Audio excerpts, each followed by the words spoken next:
Hello, everyone. We are live from the floor of Bitcoin 2026 in Las Vegas. Day 3, the final day. It has been a journey, a legendary one, so much fun. And right now, I am joined with none other than Andrew McCormick, head of US for eToro. Awesome. Thrilled to be here. Thanks so much. Yes, absolutely. Thank you for joining us. So, eToro, what are you guys doing at a Bitcoin conference? Yeah, we're OGs in this space. We were at the very first Bitcoin conference. Really? Many years ago, which was a lot smaller than this conference center here. We were first publicly firm to offer Bitcoin in Europe as a regulated entity in 2013. So we're true believers, past, present, and certainly the future. And in terms of Bitcoin on your platform, what percentages of it is Bitcoin? And do your customers really value and understand Bitcoin? Absolutely. So this is one of my favorite things to monitor every day. I look at the crypto trading stats. We've got 115 crypto assets on our platform, but Bitcoin reigns supreme. It bounces between, month to month, 40% to 60%, depending on other markets and other assets running. But it's by far the largest, and people believe in it. There's a lot of just buy and hold. And so some of our customers have been customers for 5 years, and they made like 3 trades back in 2019, just Bitcoin, and they've never done anything else. And they're holding this. They got the diamond hands, and they're true believers, and I love it. Nice. And so you've had a long career in the finance space, E-Trade, Morgan Stanley, now eToro. When did you first get exposed to Bitcoin? Yeah, it's a long career. Makes me feel kind of old. No, it's a storied one. Yeah. So like 15 years into space, always in retail investing. 2012, 2013, of all people, my dad started talking to me about Bitcoin. He's talking to me about 2 things, Bitcoin and pickleball. And so he's an early adopter, and I thought he was crazy, and he was talking about this stuff. Neither one made sense to me. And so at first, it's like, Bitcoin seems like fake internet money, and how does this work? But kept doing the research, and would be at the gym late at nights on a bike, reading through Twitter, just learn as much as I could. And probably 2016, 2017, somewhere on that phase, I read an article about the U.S. government approaching $20 trillion in debt. Yeah. That doesn't sound good. That bubble's going to burst eventually. How are we going to pay for everything? And same time, my dad's talking about Bitcoin. I'm like, hey, here's a asset, form of money that's not just controlled by a handful of people who set interest rates. It's controlled by everybody, nobody at the same time. And that's when I went down a rabbit hole in 2017, and I was at E-Trade at the time. I rose my hand like, we got to do something in this space. And ultimately that brought me into eToro to help build in the crypto space. Very cool. Yeah, I mean, it's pretty insane that in 2016, 2017, we were at $19 trillion so of debt, and now we're at 39 trillion, right? Yeah. As somebody who deals with money, is in the financial space, like, do you think the average person can wrap their head around that number, $39 trillion worth of debt? Yeah, I mean, 39 trillion is just insane. It's dangerous, and it's a huge number, but it's especially worrisome to see the rate of growth. Yeah. So even, to get to 20 trillion took 240 years of America's history. In the last 10 years, you double it. So what is 10 more years? And governments and politicians, even if well-intentioned, it's hard for them to make tough decisions and make cuts. Yeah. And that number is dangerous. And when you'll soon have more interest payments and actual revenue. And if this was a business, if this was the household, bankrupt. Yeah. And the government can just hit a magic button and print more money. And that story eventually stops in a bad way. Yeah, man. And so we've got the debt issue. Another thing that got going on right now is oil. It seems to be going up, right? We are down 15 million barrels a day or so. What are you seeing on your platform when it comes to oil trading? And is that number that we're seeing right now for Brent oil and whatnot, is that the real number, or is it actually much higher in the real world? Yeah, so I think our investors are smart. They read the news and they react. And so in the past 3-6 months, we've seen people go more into gold, silver, oil, the ETFs, the related products. So they're thinking about that. I think the oil price is a concern today. I think my biggest worry is what's it like in 2 months. Yeah. And I think about COVID and supply shortages. For things were coming for a while, and then suddenly you hear stories of I can't buy a refrigerator, I can't buy cement, and then it just escalated. And inflation was transitory, and then oh no, this is a big problem for multiple years. So right now, people have inventories of oil, and so you're seeing increase, but not a radical spike. But what happens if it prolongs, and then those inventories run out, and then now there's actually supply shortage, same thing we saw in COVID. So I hope that it resolves soon, but definitely worried about the price today, but more so in another 3 to 6 Yeah. I mean, one thing that's good about being on Twitter all the time is that you're privy to this information, right? And if you act on it, you can be ahead of the curve. So yeah, it does. I do think it makes sense to sort of get some essentials, right? And be prepared because you don't know what's going to happen with this situation. It could go on for much longer. Absolutely. Yeah. And it goes back to the issue of you got a few people in this world making decisions that affect the rest of us. Yeah. And don't always have the rest of us in top of mind. And I hope for peace and stability, but track record and the world affairs is not good. Someone's always fighting somewhere, and it's unfortunate. There's fighting, especially in an area that's so volatile, so important to every single human on this planet. I hope for progress, but got a little pessimistic. Devil, my angel, like devil on my shoulder. I hear you. Well, one thing right now in the modern era in 2026, we have more control than ever over our own finances, right? Yeah. And at eToro, you help your customers do that. How do you see banking evolving over the next 5-10 years when it comes to AI agents, the future of the economy, being able to have so much control over your own money? What does it look like in 10 years from now? Yeah, more tools and less fees, and more just help for retail investors. You just go back 10 years ago, if you wanted to buy, for example, Costco stock, which today is like $1,000 a share, somewhere on there. You had to have $1,000 to buy that one share, and you had to pay $10 commission to buy it, $10 commission to sell it. It's a radical change. eToro, you come in $10 to get started, and that's more power breaking down those barriers.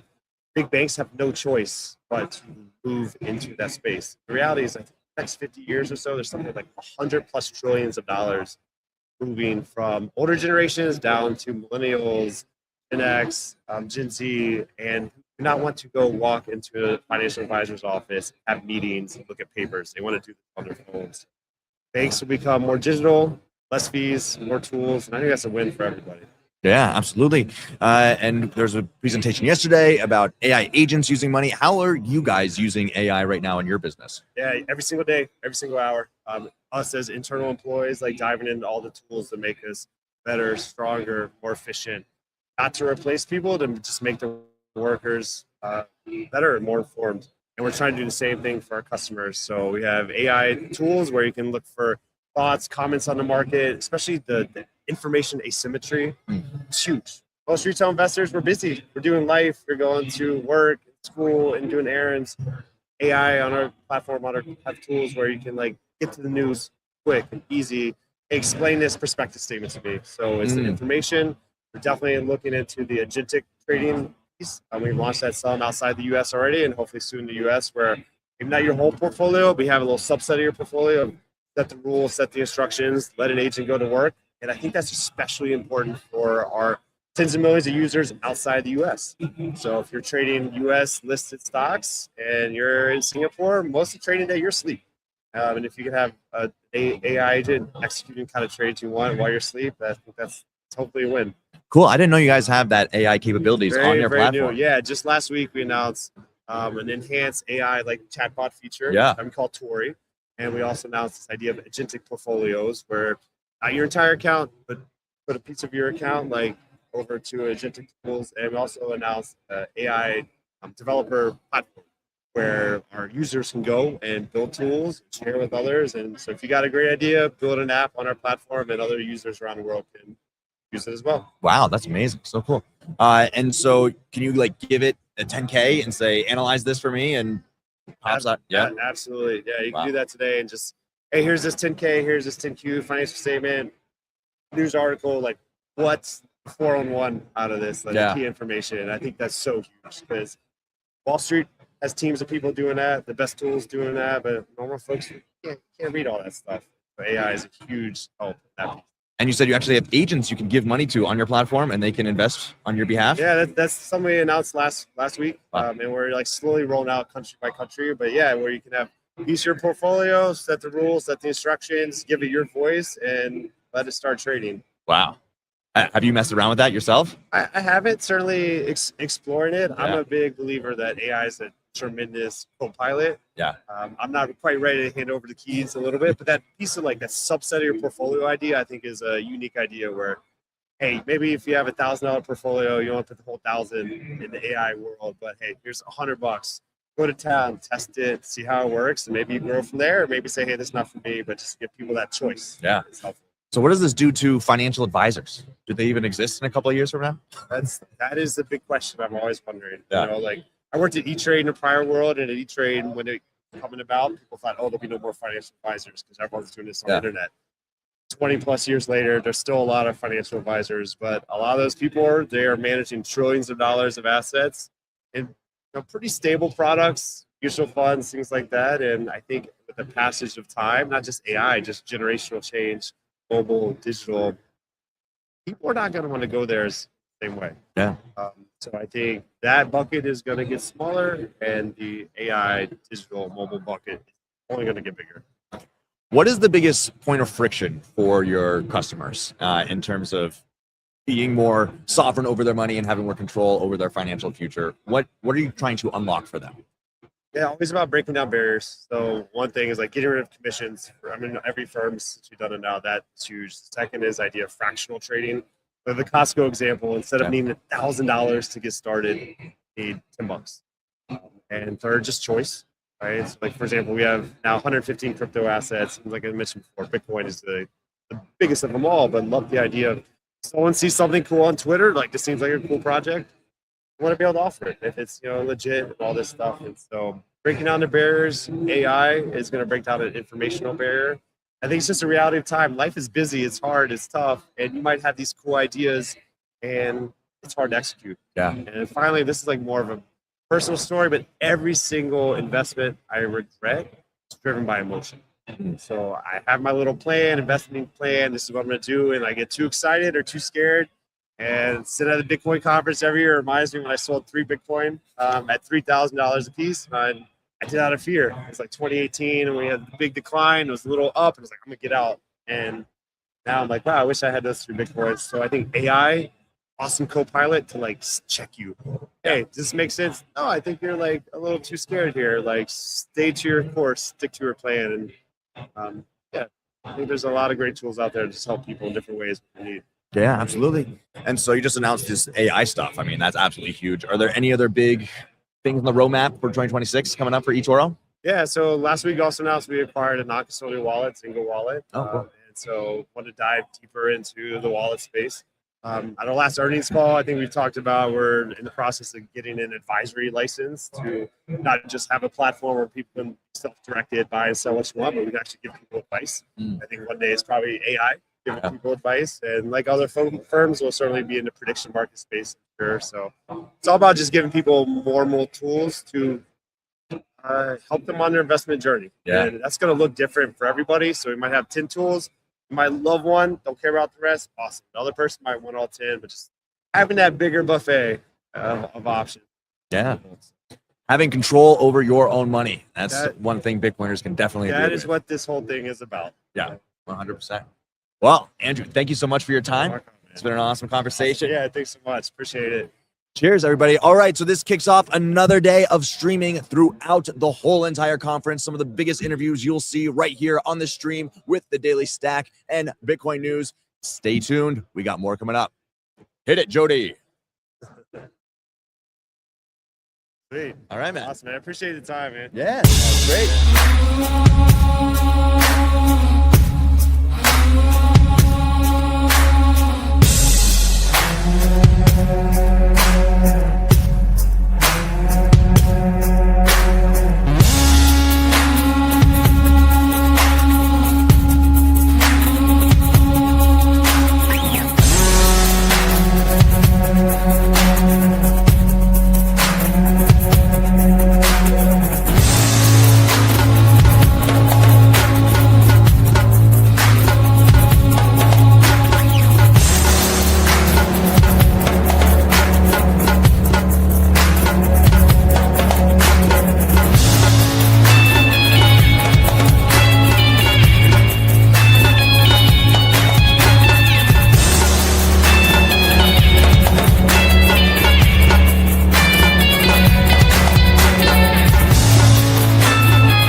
Welcome back to the Daily Stack. Today is day 3, live from Las Vegas. We were here with Olivia Santorelli, head of marketing at Gemini. Olivia, good morning. Good morning. Thanks for having me. Yeah, how's your week been? It's awesome. We love the Bitcoin conference. We've been here for a couple years in a row now, and it's been really fun this year. The whole crew is out there. We have a booth and T-shirts and hats. So if you're here, feel free to stop by and say hi. Yeah. So one of our guests yesterday, Tristan Thompson, came by. Absolute blast to have him here. You're from Cleveland. Yes. He was over at the Gemini booth. Yeah. What's that like? Are people from home saying, "Whoa, you got Tristan Thompson, NBA champion at your booth. You're talking with him, hang out with him." You got to have some friends that are texting you, right? Totally. Yeah. My mom, my sister, everyone's been texting me. But shout out to Ethan. Ethan's been chatting with him and had him over at the booth yesterday. And yeah, I'm a huge Cavs fan. I love Cleveland. I've been in New York for 10 years, but like Cleveland Cavs are still my team. So it's cool to have him over at the booth. Yeah, super cool that he's like, committed to the space, not trying to be a tourist. He was here last year. Yeah. I think he's really trying to grow the brand, grow everything with what he's doing with that for athletes. Let's get into what Gemini's doing. So you guys last year was big around the card, the big orange card, where you can get Bitcoin back. We've seen that everywhere. We've seen like orange cards and wallets. Tell us a little bit about what the focus is, and want to dive into some of those things, but want to hear from you what you guys are like coming into the conferences. Like, let's try to talk to as many people on the ground about this. Yeah, for sure. So yeah, last year we were here with the Gemini credit card, the Bitcoin edition of the card, and it was awesome. People were really excited about it, and it was like the week that we launched the card, and so it was really fun to be able to sort of educate the crowd on like what the card is. It's a normal credit card product, but instead of earning points back, you're earning Bitcoin back. And so this year it's fun because so many people are coming up to us at the booth and pulling out the card. Almost like at least 50% of the people that I've met with at the conference this year have the card. So that's been really fun, and hearing about their experience. And we're here this year with Gemini Predictions. We still have the card out and we're still talking about it. We love the card, but we just launched Gemini Predictions in late December. And we offer a lot of Bitcoin related contracts now. So you can trade based on what you think Bitcoin price activity will be in the next hour, day, week, month, without actually having to trade your Bitcoin. So yeah, it's been fun. Tell us a little bit about, I think there's a lot of people outside the space or even in Bitcoin that not sure how prediction markets fit in, what they should think about them, where they fit into investing, or is it something more like sports where you're picking just the outcome of it? Tell us a little bit about like what are some of the reasons that drive people to use prediction markets? Yeah, so for us, it's another investment opportunity, and people can sort of pick a topic that they feel really passionately about and that they understand really well, and they're able to trade on that with the knowledge that they have. And Bitcoin is another opportunity for that. So it really just gives people more ways to trade and invest and be able to participate in the market. And so yeah, we offer Bitcoin touch contracts and 5-minute up down. So we offer all of the contracts that you would want. So it's been really fun to sort of educate people on that and then like see the reception from it. Yeah, we've seen and we've talked about at different meetups that we are always about like stacking, right? Like start building your base of wealth. We see Bitcoin as the store of value, as the way to preserve long-term hedge against inflation.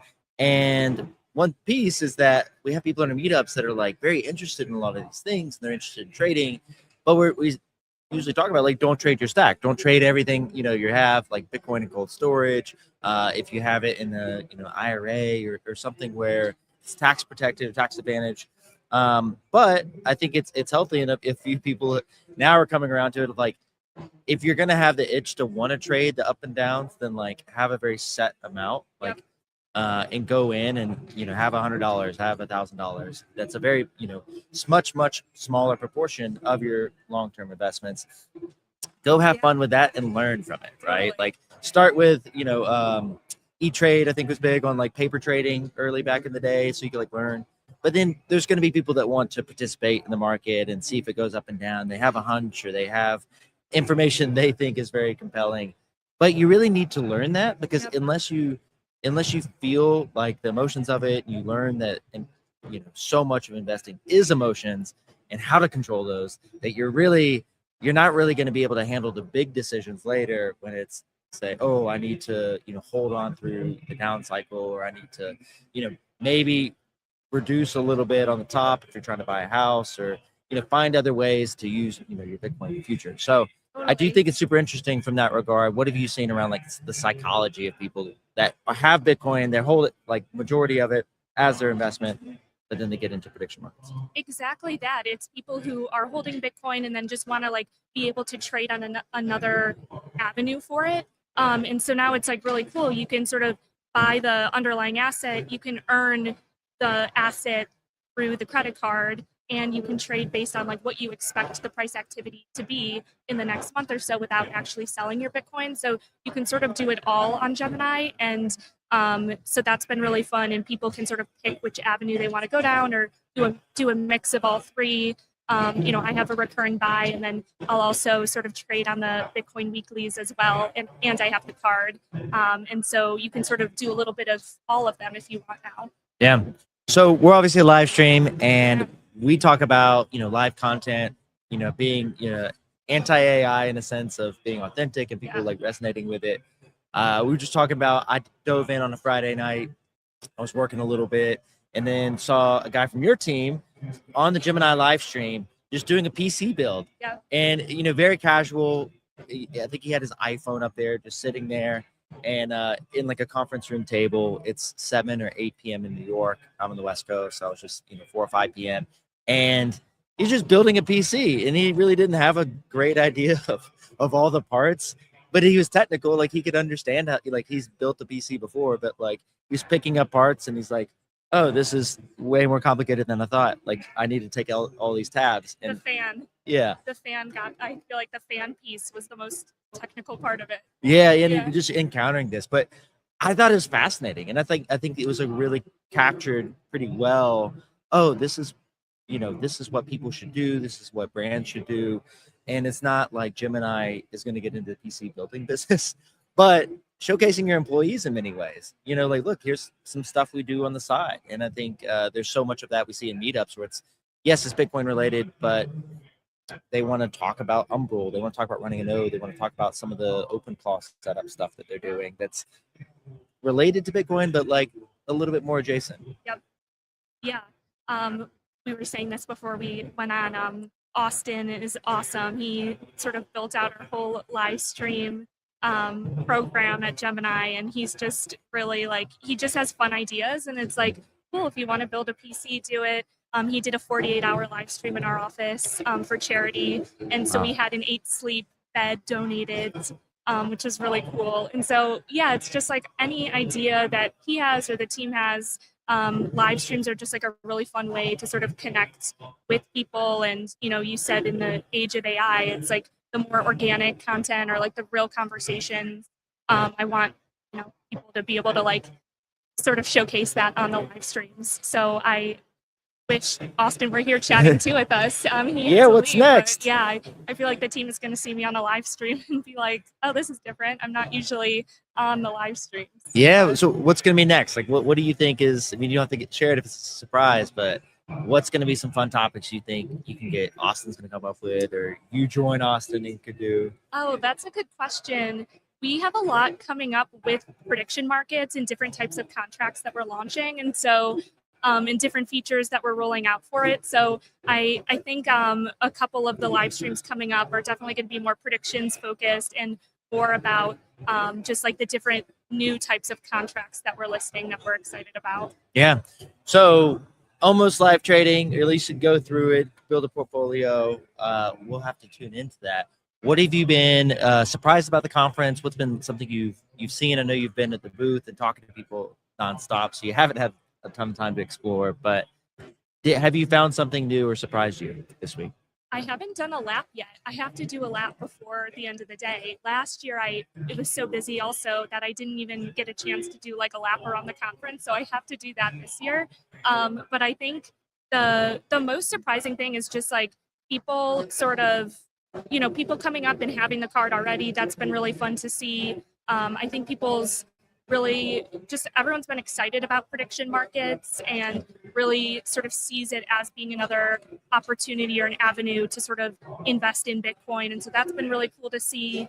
And, the market has not been great recently. And so, these types of years, it's like really the people who have been in the space for a lot longer. And so it's cool to see a lot of people that have been at the conference for years and years.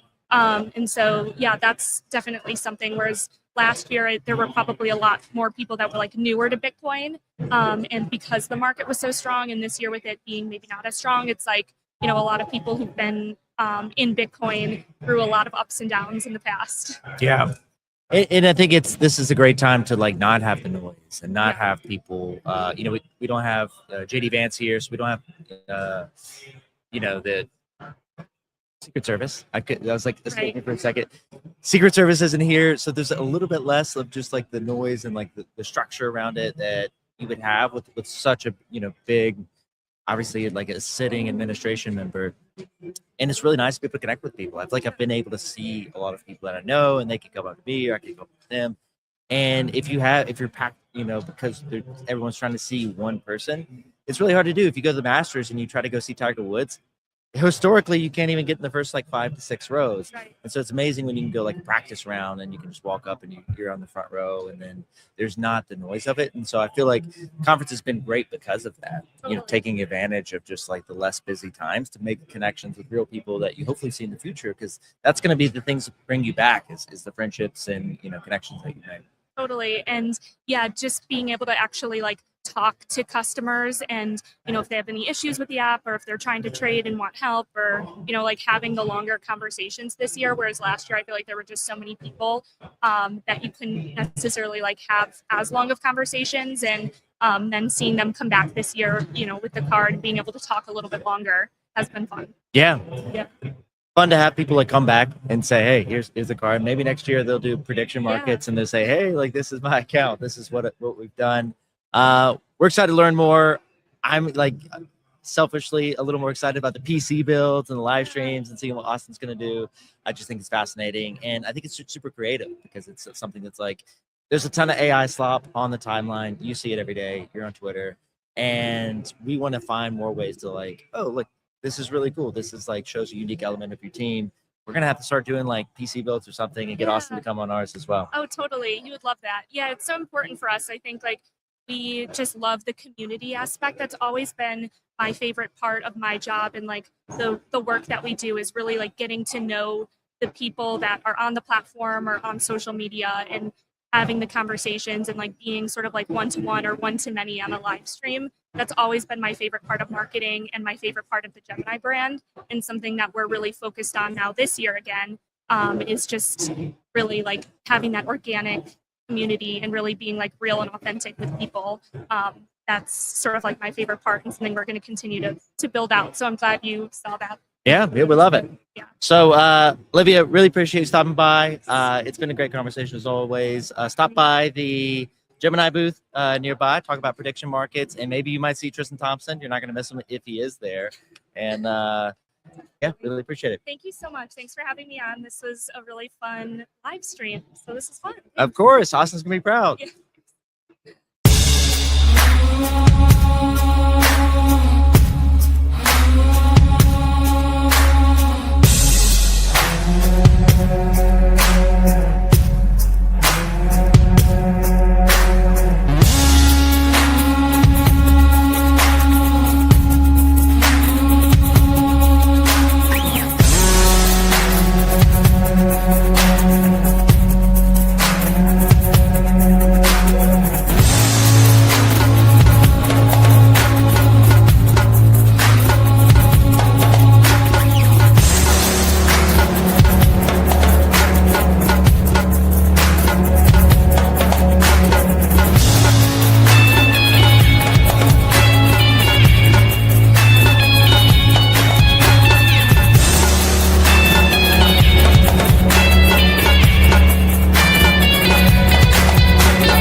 All right, we are back live from the floor at Bitcoin 2026 Las Vegas, and I am joined by two Mugga Fuggas. These are prominent members of the PubKey community coming out from New York City to bless us with their presence here in Las Vegas, Sin City. Gentlemen, how are you doing today? Doing fantastic. It's great to be out here, seeing everyone. Happy to hang with Bitcoin news and doing it right. Thanks for having us. Yes. Yeah, so second time on the show. I thoroughly enjoyed the conference so far, kind of catching up with old friends and such, people I haven't seen in years. So it's been exciting. Looking forward to next year. Yeah, so every year at the Bitcoin conference, PubKey seems to have a giant presence. Mm-hmm. You guys come out and represent the New Yorkers here, the New York contingent, and you threw a big party on Monday, the Hot Style Takeover. Why don't you tell us how that went down? Yeah, so we had a pretty packed house at Tao. It was very medieval themed, right? So Dirk was dressed up as a knight at one point. The DJ was a knight, and then we had giant thrones on the stage, and yeah, it was pretty cool. It was they had a rabbit hole recap episode, as well as like Odell was there too. So and then it was like a traditional pub key podcast with Thomas and everybody, and then they kind of filtered out guests. It was pretty neat. Yeah, it was great. It's a great way to kick off the day earlier in the day and get into the night. So broke up the conference nicely and had a great time. Did you have Curtis Yarvin Mhm. perform on stage? Yeah, Yeah. How was that? it was. He was pretty good. It was also an open bar for us, so it was it was hard to follow the programming the whole way. To be honest, Were you backstage helping organize stuff? a little bit in the beginning, and then yeah, I was helping check people in, and then I was kind of just socializing. In and out, in a and good out. chunk of it, yeah. All right. Well, you guys are New Yorkers. You have a high standard when it comes to nightlife, entertainment. How do you compare the scenes of Las Vegas versus New York City when it comes to nightlife?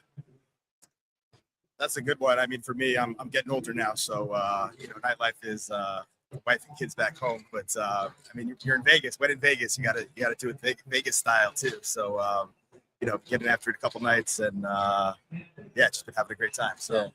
Yeah, like they said, New York is a city that never sleeps, but it honestly feels like Vegas is the city that doesn't sleep. Like I'm on like maybe 10 hours of sleep this week. So New York's got some catching up to do on the nightlife side. Yeah, for sure. seriously. And are you guys gamblers? Have you taken part in any of the table games? Yeah, we've been A little bit. I entered the Bitcoin conference poker tournament. How'd it go? Not well. Not very well. Got knocked out on pocket sevens pretty early. Tried to make a move. I think I had pocket eights. So that's how it goes sometimes. But yeah, been doing some gambling. Shams has been keeping the dealers honest here at the blackjack tables, which has been great to see. And What do you mean keeping them honest? What does that mean? I've been stacking. Yeah? Yeah, stacking daily. daily stack for All sure. right. Nice, dude. Do you have any tips for blackjack? But ideally, you're cutting the deck yourself, and you cut a little higher, especially on double deck. I won like pretty much every hand last night for like a couple hours. It was great. What? He had a run. And I don't know what the cutting the deck thing means. I don't. Yeah. It still doesn't make sense So to when me, you- but it works for him. So you cut- cut the deck. When you cut the deck, they kind of use that to shuffle again. But if you cut high, it kind of works out in your favor. The higher you cut, so they try to get you to cut towards the bottom. You got to cut towards the top. All right. Well, you heard it here first, ladies and gentlemen. The best way to get a one-up on the blackjack table. Nice. So tell us, you guys are both members of the Mug Club. What does that mean, and why is it such an elite group? Yeah, so it's a limited run of 50 in New York. DC just launched on Monday. DC's got 100 spots. There's maybe like 75 available now. They've kind of been counting down. But in New York, we have special perks with like beer prices, but we have access to the podcast studio, private events and everything, private invites. So, for example, when you had your stack and sip event, like the Mug Clubbers were the first to know, Strike event, Mug Clubbers first to know, then DC, they're gonna have dollar beers in DC. Oh, wow. Yeah, Great stuff. Yeah, Special. the Mug Club, it's just really a great group.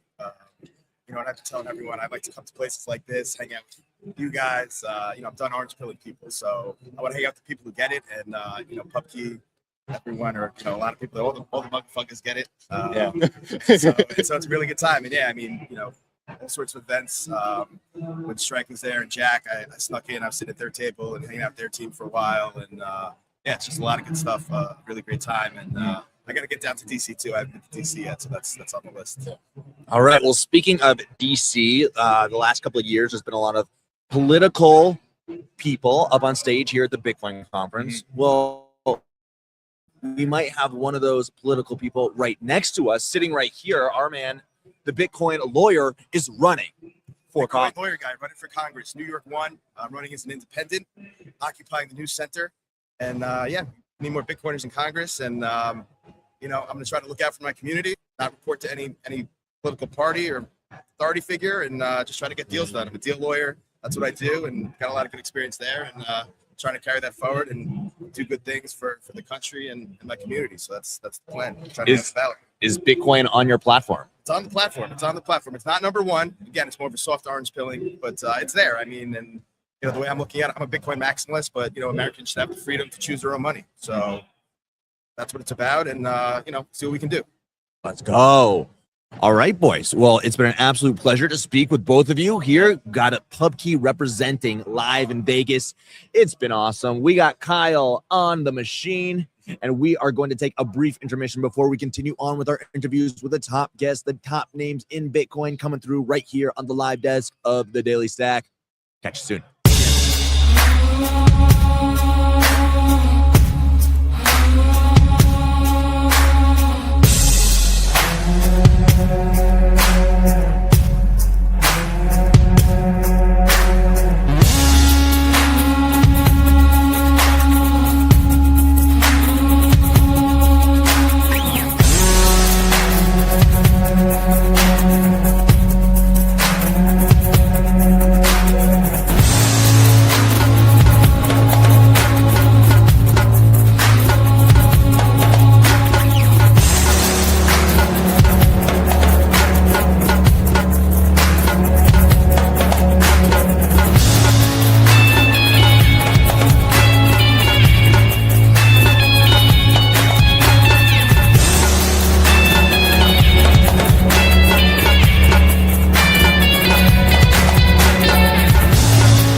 Welcome back to the Daily Stack. We're here live in Las Vegas. We have Hunter Albright from Salt Landing. Hunter, welcome to the show. Thank you. Pleasure to be here. Yeah, so we last saw you in Hong Kong at Bitcoin Asia. Great event, great trip. Definitely recommend going to Hong Kong if they have the conference back there. How was your trip to Bitcoin Asia before? It was the first time there. It was fantastic. I've been spending the last year or so traveling the world, really talking to people about how they're using Bitcoin. It was a great stop. That was a great event. I think there were more than 20,000 people showed up in Hong Kong. Looking forward to the show later in August, back in Hong Kong. Yeah. So when since we last saw you, we're here at the conference. Price has kind of been inching up and then pulling back and inching up and pulling back, and it's 76 or 75 today. What's been the overall sentiment in the conference? We've talked about like just the overall numbers of people appearing, but it seems like it hasn't really been the biggest topic. It's everything outside of price. I agree. I've said to multiple people, I feel like this is the bullish bear market I've ever been a part of. And I think what's getting missed more broadly in terms of the news coverage is how much building is going on right now in terms of really enthusiastically building out capability, building out new products and innovation that will ultimately find its way to the market. Just as an example, I think the announcement that was talked about yesterday at the conference in terms of what Square unlocking Bitcoin for payments for 800,000 merchants is a great example of the building that's going on to increase acceptance, increase awareness, that I hopefully will continue to drive the overall adoption of Bitcoin in general. Yeah. One thing we talk about a lot on our like Wednesday show and co-host Halston's, typically we're like diving into personal finance and what Gen Z is doing. And they have to approach it differently than someone buying Bitcoin in 2014, 2015, 2016, 2017. Price is different. They generally aren't well capitalized coming out of college, and they are concerned about saving for a house. How have you guys thought about how you make Salt Lending, the products you do, borrowing against your Bitcoin, make those appeal to the next generation? Yeah. So first of all, I think it's a great point, and I am a big believer that Bitcoin is democratizing wealth building, full stop. Mm-hmm. That when you look in and around my travels globally, the average age of first-time home buyership is going up over the age of 40. So what the F are you supposed to do in your 20s and 30s? You're not going to wait to buy an asset until you're over 40. So what is the vehicle to build wealth? And I think Bitcoin really will fill that and help provide an alternative. And one of the best things about it is like you can get started with a little amount of money, but still apply the strategies that the ultra wealthy have been using for centuries. So when you think about what the ultra wealthy have done, when you have $50 million in a private banker, you buy appreciating assets, you don't sell them, and you borrow against them to reinvest or to live your life. And Bitcoin is opening up that opportunity for everybody. And you can start, we have customers that start accumulating sort of their stack, borrow against it at 5,000, 10,000, maybe for a little bit trip or emergency expense. But I think that's fantastic because one of the most important things for me is that people are learning how to manage a loan and how to manage Bitcoin as a wealth asset to be able to change their trajectory of their lives. Mm-hmm. And have you seen that? You guys are U.S. based, but you're traveling internationally. So are you going, like, what markets are you really focused on going after? And is it all like spectrums of, wealth classes, or what's kind of your core focus? So we traditionally have been predominantly North America. We're the largest lender in North America. We lend in 48 states, looking to get those last two, but we also lend internationally, and we're looking to expand the international lending because what's interesting is the core problem is the same. Everybody wants a solid store of value. They want to have flexibility with their finances, and Bitcoin is a great vehicle. And so the history of Salt, we've been around for a decade, and we really started in the retail and the small business space with individual loans for people that owned Bitcoin but couldn't get the benefits of the banking system any other way. And actually, miners were sort of the small businesses we started out with because they wanted to be able to borrow against their asset to fund operations and fund capital expenses. But both audiences are in this place where with a loan, they never want to be a forced seller and trying to look for that flexibility that if you do want to sell, it's on your terms and it's at a price that you're comfortable with. Yeah. With today is going to be Jerome Powell's last speech as Fed chairman. We're bringing in Warsh.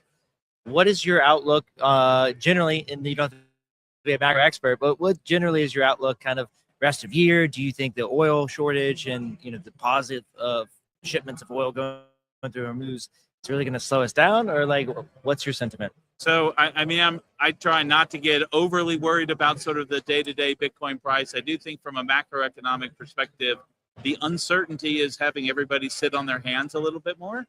And so it'd be nice to have the war resolved one way or another in terms of clarity around what that is.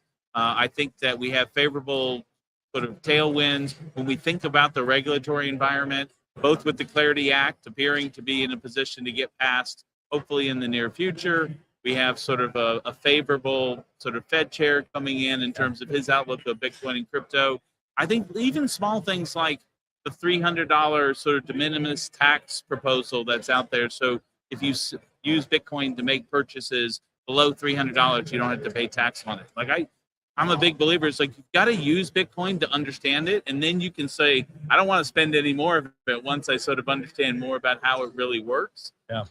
And then I do think despite the volatility in the global market, that there are some positives that come out of it. I mean, the fact that Iran and countries want Bitcoin and people are sending large amounts of Bitcoin to make payments, I think shows its utility as a larger store of value, but as something that, hey, it is censorship resistant. So if you don't want your asset seized, then here's the best signal ever. In a time of tension, people are asking for Bitcoin as payment. Yeah. And I think it's powerful to see countries, we talk about like strategic reserves and countries are going to follow along. And, it really hasn't taken, even in the US, we've had favorable movement on legislation, but it hasn't really taken off in the same way that people expected when, Trump was in Nashville at the Bitcoin conference in 2024. But to have a conflict where, people are really concerned about like money movement, and you have these ships coming through and people scamming each other, and getting fake bribes to go through. It's good to see Bitcoin actually be used in like a live scenario. Yeah, I agree. I mean, it is playing out use cases, and I think in financial services in general, it hasn't been the more mature markets that have generally driven innovation. It's the underdeveloped markets that really have a more critical need. And I think we're seeing that through Central America, South America. We're seeing it in the Middle East right now in terms of the conflict, how Bitcoin is being used.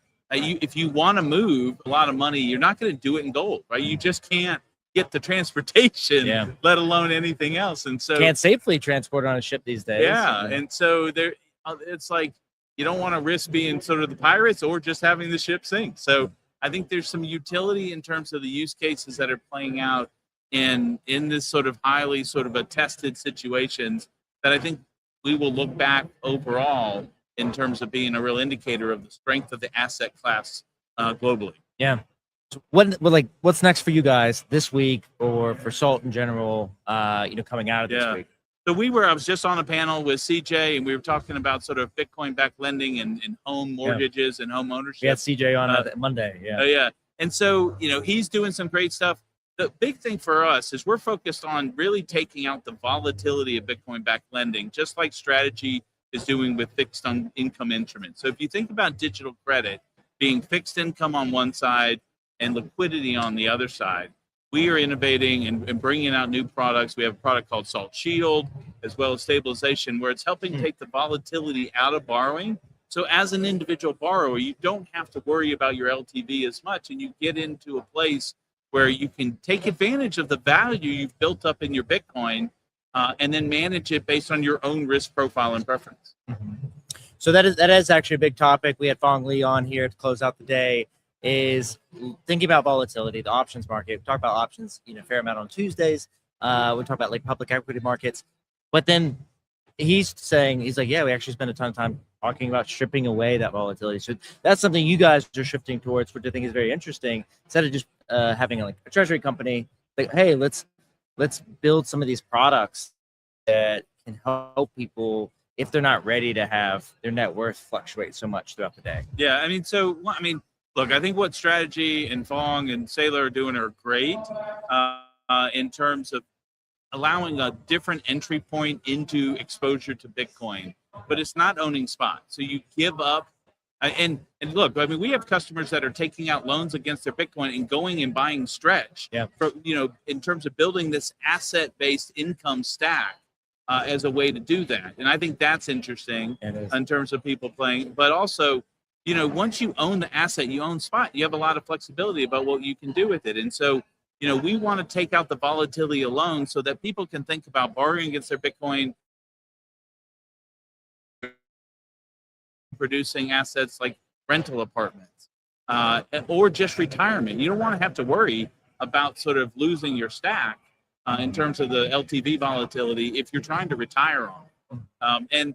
And some of it's educating people about how to think about risk management. And LTV is one of them, but also new product design is another piece of that puzzle.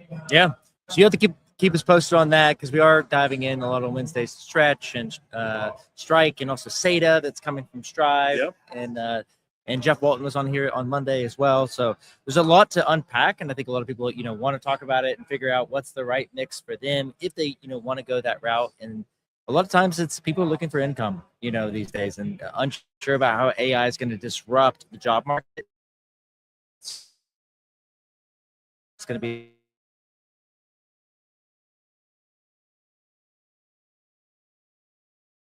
encourage people to think about how do you make the shift from asset-based income, from labor-based income to asset-based income. Mm-hmm. And that's an important shift. And you have to change your mindset about how, one, you want to accumulate, and once you have the assets, what are you going to do with them? How are you going to leverage them? And how comfortable are you managing that strategy? Because just because we now have the strategies that the ultra-rich have always been able to leverage in terms of buying assets, never selling them, and borrowing against them to build wealth, you still got to learn how to do it responsibly and figure out, what is going to be your own personal strategy. Yeah. It absolutely advise people to do a ton of research, learn about like what's the risks are involved, and then, come on and talk in communities. I think people that are in communities and going to meetups love talking about this stuff. They love talking about what they're doing. Well, Hunter, it's been an absolute pleasure having you on. We'll have to see you the next one. Are you going to be at BTC Prague? Are you going to be, what's going to be the next? I don't know about BTC Prague. We'll definitely be going back to Hong Kong in August. And so I'm sure we'll sort of bump into each other along the way. Amazing. It's been a pleasure. Thank you. Thank you. Yo.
Welcome back to the Daily Stack. We are live here from Las Vegas. We were with Lauren Rodriguez, wife Rodriguez, Samurai Wallet developer, and I think one of the top 3 topics talked about this week. It's been the war. It's been a little bit of like regulatory changes, but it's being in the middle. But really, I think Samurai Wallet developers has been a consistent theme. I was with our friend Roger Huang from Rhino last night. He brought us his own sign of free Keone, free Samurai Wallet developers to the Las Vegas event, and people resonate with it. It's really bringing people together. I'll stop and say good morning. How are you? Good morning. Thank you so much for having me on. And I am so grateful for the conference and for people who've been here who have really been championing the cause, because it is such an important cause, not just for us. Obviously, it's important to me personally because my husband is in a federal prison, and that's terrible and hard to deal with personally, but in a broader sense for the Bitcoin community and for the country as a whole. If a developer is in prison for the actions of their users, and you can be held liable for the actions of something that you just develop and put out there, it has such broad implications. Yeah, and can you tell us? I mean, let's I don't want to make you go through all like the kind of like tedious details of it, and you've been talking all week. But tell us a little bit about the situation. For those that are the normies that aren't full on like orange pilled Bitcoiners in our audience, and where you are today, because it's super impressive. I've seen you talk to so many people and get the message out and really encourage and bring that energy and rally people around the cause of, let's get these guys pardoned. But just a little bit about your story of how, Keone, Samurai, how you guys got really under the spotlight of the federal government, the overreach and the injustices that you guys have seen. Definitely. So Samurai Wallet, which was the non-custodial open source Bitcoin wallet that Keone and his partner Bill Hill developed for and operated for over 10 years. They were founded on Play, their Bitcoin only wallet. 2 years ago, on April 24th, 2024, everything changed. Our house was raided, pre-dawn raid, FBI, laser sights on both our chests, armored vehicles, the whole nine. And this was our first interaction with law enforcement. We thought we were in compliance. We had legal guidance saying that we were in compliance with all the appropriate regulations. But we came to find out on that day that the DOJ disagreed. And so what they alleged was that the charges were conspiracy to operate an unlicensed money service business and conspiracy to money launder. Both completely false, but once you're in the sites, you're in the sites. And during the process, we found out that prior to indicting us, the FinCEN, which is the Financial Crimes Enforcement Network, who is the regulator in charge of these laws, actually told our prosecutors that no, they're not in violation, and they brought charges anyways. And as you can imagine, that had kind of rippled across the community, across the ecosystem as a whole, and specifically, what they were targeting Samurai Force, because they had some added, again, non-custodial, but added privacy features within the wallet. And for those in your audience that might be not fully familiar, Bitcoin, the open ledger that allows, so much great aspects to that. Satoshi in the white paper warned that, not to associate your IDs to addresses and stuff. So privacy was a concern from the very beginning. And unfortunately, or just by the nature of how things develop, that's kind of no longer the case, where so many people are buying on exchanges and associating their Bitcoin with their real identity. And as we've seen, that has really real world implications through either being targets of scams or even physical violence. So that's really what they're focused on, is protecting Bitcoin and giving it the privacy that you would expect in the legacy financial system. So transactional privacy, no one can just log onto the internet and see your entire bank history, or credit cards. And so that's really what they're working on, is kind of restoring those same privacy. Even in Venmo, right? You're able to turn on privacy and hide those emoji transactions of you paying a barber, pizza, or whatever you're doing in Venmo. You can hide that. So I think it's very hypocritical if they don't go after PayPal or They don't like go after the normal banks for doing the exact same thing. Well, and that's, I mean, completely to the point is this was such a novel theory put forth that so in the traditional legacy system, if you're a bank or a Western Union, you are required to do certain regulations, and which we, according to FinCEN, we're not required to do. But even if those companies that are required to do them, if they violate the laws, they're given notices and warnings, and that takes a while. And then if they are charged, they're charged in a civil corporate matter, not criminally. And if there's punishment, it's fines. They're not throwing CEOs and CTOs of banks in prison for years, which is what they've done in this case. And for you, does this feel? I know we've gone through this political turmoil. I think it's been so much divide in this country. In some ways, this almost feels removed from that, where it's not even specifically a political action from like the left or right, on like an administration member against another administration member or someone on the Epstein list. You're just like, it just seems like overreach. Like what's been the talking to different people inside the aisles? What's been the feeling? Have they said, oh, that's definitely because it's the FBI or the CIA or NSA is totally, infiltrated, or it's a swamp? Like, what's been your feeling just politics? Don't have to feel like you have to choose sides, because I know you're going to be courting both to obviously push forward your case. But yeah, love to hear your thoughts. I'll say right from the beginning of the arrest, we did have bipartisan support, and senators wrote a letter expressing their kind of outrage and dismay over that these charges were brought. We have the Clarity Act that is also bipartisan support and has the BRCA, which is directly implicates our case. Because our case plays into that.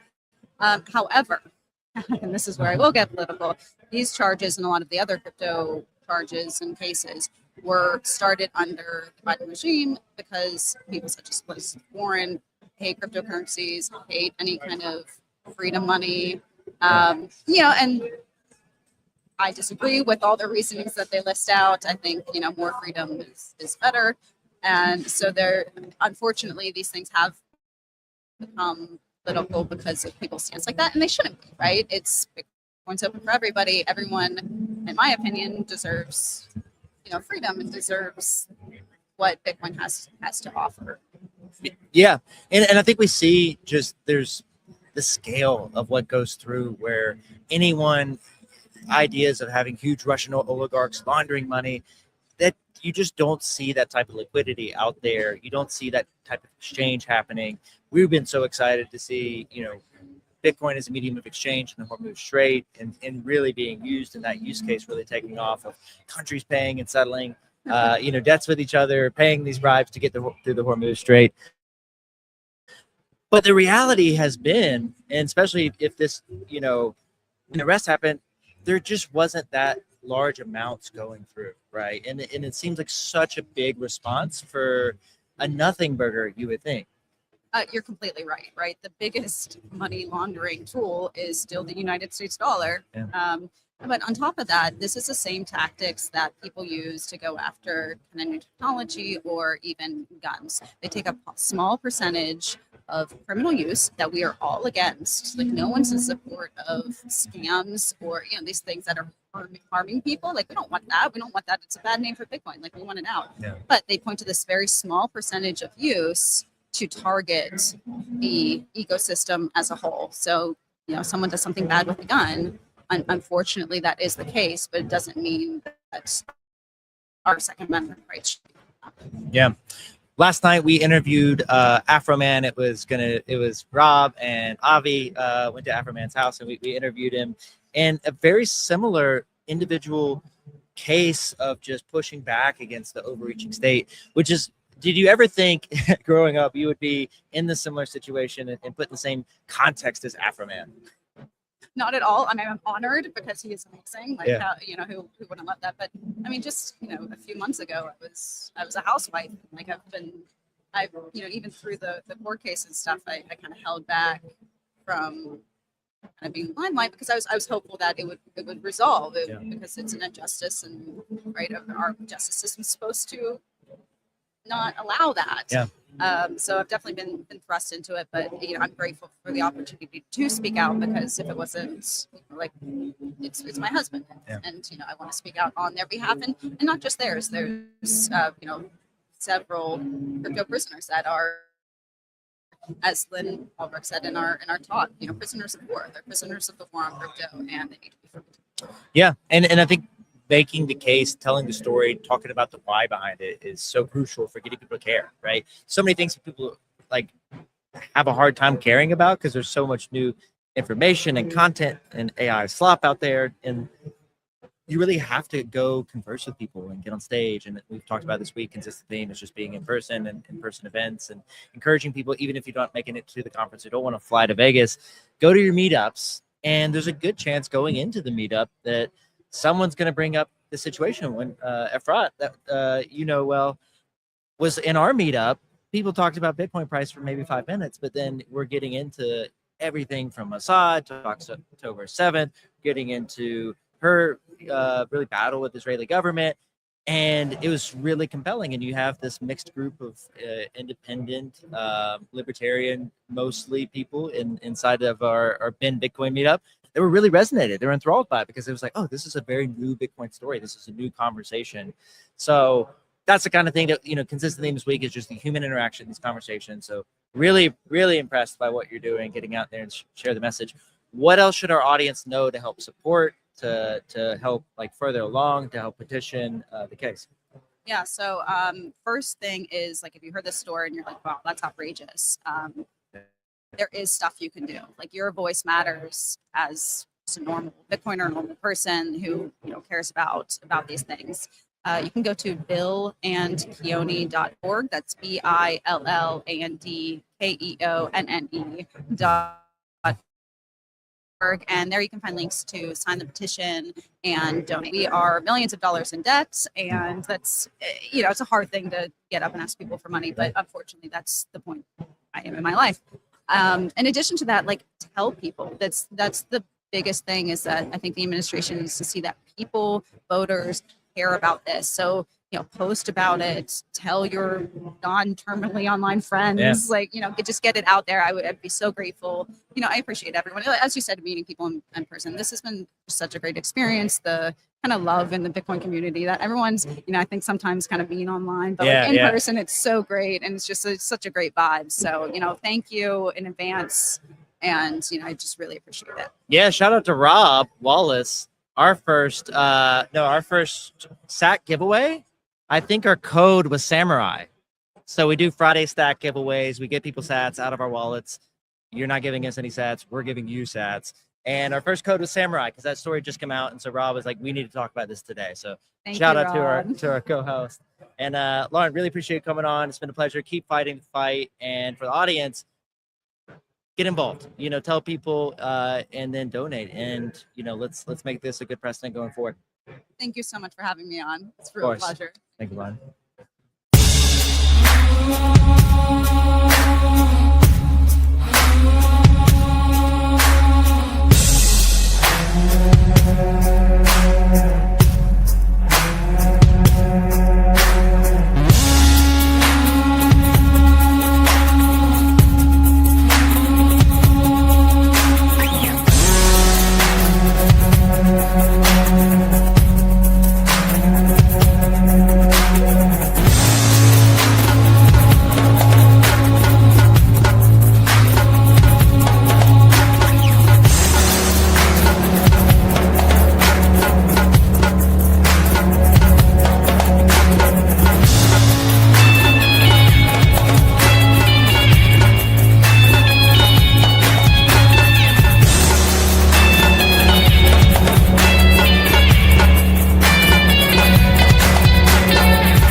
All right, everybody, we are back live once again from the floor, the media lounge of Bitcoin 2026 Las Vegas. I am joined today by possibly Bitcoin's biggest hater here.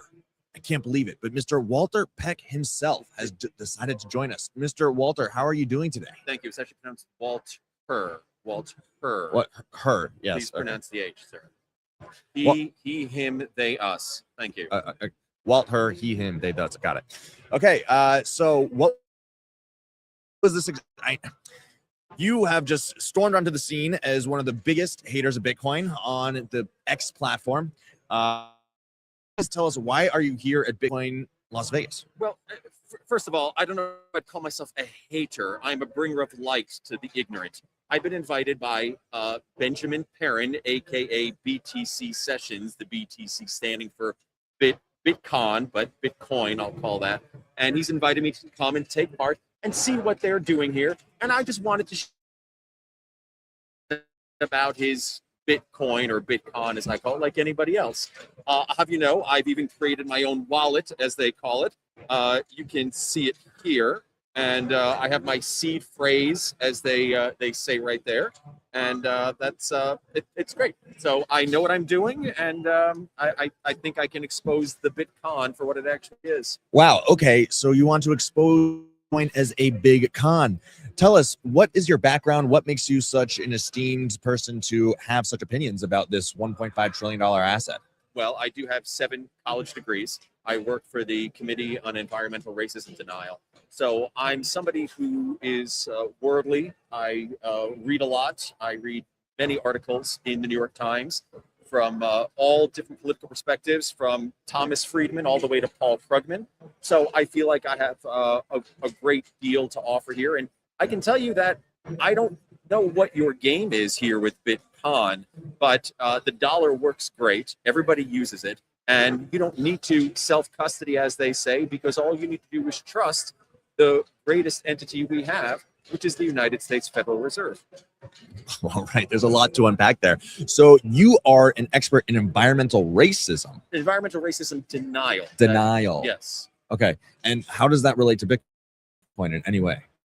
Well, environmental racism encompasses all sorts of people and all sorts of social aspects of the world, and money, if anything, is not something that people deal with every day. So I know people. I'm a person of the people.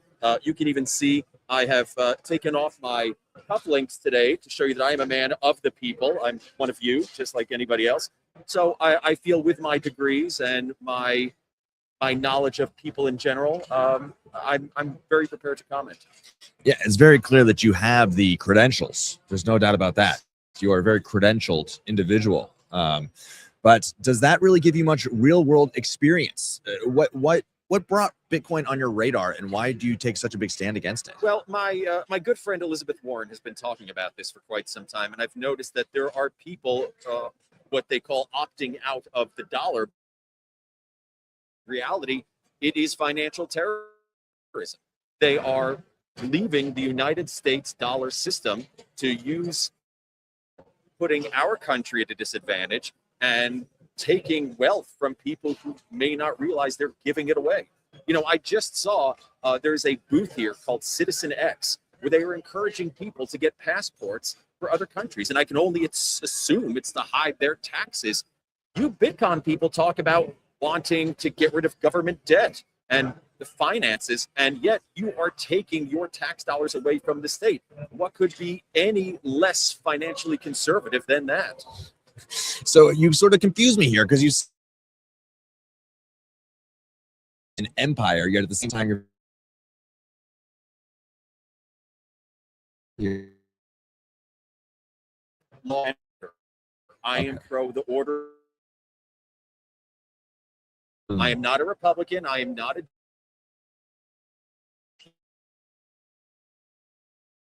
and no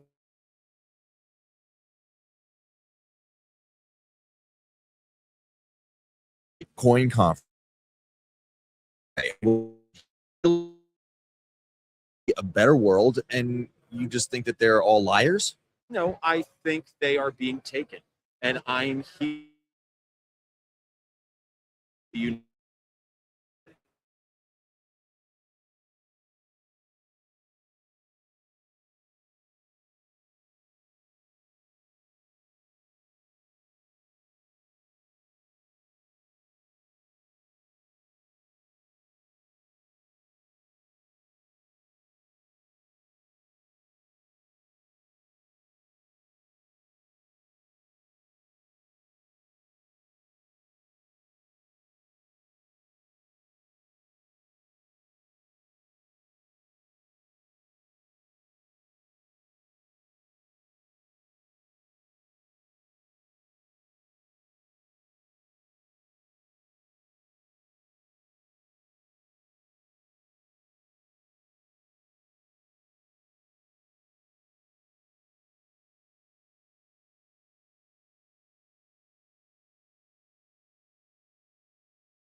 All right, ladies and gentlemen, we just had a little bit of detour from our usual programming with Walter Peck, the biggest hater at the Bitcoin conference. He just appeared on stage here with us.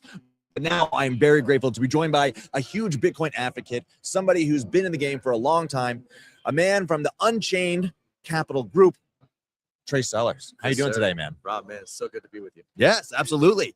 You have been working super hard on your feet for multiple days in a row now. Oh my God, I'm exhausted. Talking to In a good way. hundreds, if not thousands of people. Yeah. And you are representing Unchained. So what do people come and talk to you about Bitcoin when they come to talk to you at the Unchained booth? Yeah, well, Unchained, if anybody is not familiar, we help people hold their own Bitcoin. Do it in a way that's fault tolerant, where you don't have a single point of failure, where you've got succession planning in mind, so that people can make sure they don't lose their Bitcoin and make sure their family can get access to it in case something happens to them. And we've got a bunch of different financial services that go along with that. You can buy and sell Bitcoin with us. You can borrow against it in a business account. And we've got a bunch of different account types, right? You can own Bitcoin personally in your personal name, or some people have IRAs, trust accounts, business accounts. So it's meant to be a kind of full suite of financial services that are built around Bitcoin and built around Bitcoin at the bottom of the stack, right? You're holding Bitcoin directly, you're controlling it directly, exactly how you should be, but then still being able to avail yourselves of some of the financial services that you might need to make that Bitcoin a little bit more useful for you and for your family and for the legacy that you're trying to build with this asset that is built for multiple generations, right? It's a multi-generational asset, which is something that I write about quite a bit in my newsletter as well, right? Yes, you do. The conversations are awesome on the floor. It's a bear market. And so, it's funny, you come to these things, and I've come to these things year after year after year, and the vibe is always different because there's a different market environment. And I really enjoy them during the bear market in a lot of ways because there's a little more intentionality about the way that people are here, right? It's not just about the euphoria of the price booming. The people who are here are people who are much more likely to be true believers as opposed to just riding the wave of the price pumping, which I thoroughly enjoy, right? So build in the bear and be prepared for when the price does increase in a rapid succession or a rapid pace, that you can ride that with the security that your Bitcoin is fully secure. And so when it comes to self-custody, you guys are huge proponents of it. Of course, you believe that self-custody is the way that Bitcoin should be held. Yes, it's always held by somebody. Yeah. The question is who actually controls that, right? If you are trusting somebody else to hold your Bitcoin, you're in a permissioned environment, right? You don't have the sovereignty benefits of what Bitcoin provides if you're not holding your own keys. And so does that change in terms of the amount of people that are interested in self-custody, whether it's a bear or bull market? Well, yes. I mean, the business that we have at Unchained is certainly correlated to the price, as is every business that's building in Bitcoin. I think, a rising tide lifts all boats. Yeah. So what we see is that people come in through bull markets. They get enticed by number go up technology, which is the best recruiting mechanism that Bitcoin has going for it. And then there's some portion of people who stick around after the next bear cycle, and they go down the rabbit hole and they start learning about what the actual value proposition of Bitcoin is beyond number go up technology, the freedom aspects of it, the sovereignty that it allows you to build. And when they go down that rabbit hole, it's only natural that they're going to start thinking about the counterparty risk that they're taking on by holding their Bitcoin on the exchange, by trusting somebody else with it. They start thinking in longer, low time preference windows, and start thinking about, well, okay, I love this asset. This is the best possible thing that I can own for my financial future. But if I lose it, then it's not really helping anybody, right? It's not helping my family if I make one mistake and the Bitcoin is unrecoverable. Yeah. So it is a really topic for people who come to Unchained after they've gone through that rabbit hole. As I mentioned, we kind of operate at the base layer of the stack, right? And typically with people who have a material amount of Bitcoin, so that they are feeling the pressure of making sure that they can't lose it and that their family can get access to it in case something happens. And so every single year at the Bitcoin conference, there tends to be a meta narrative, a theme, right? Like 24, Trump was here. Last year was these digital asset companies, right? The treasury codes. This year, I feel like we've sort of been searching for a theme. you've been on the floor, you've been talking to people. What do you think is the theme for Bitcoin 2026? What is the theme for Bitcoin 2026? I don't know.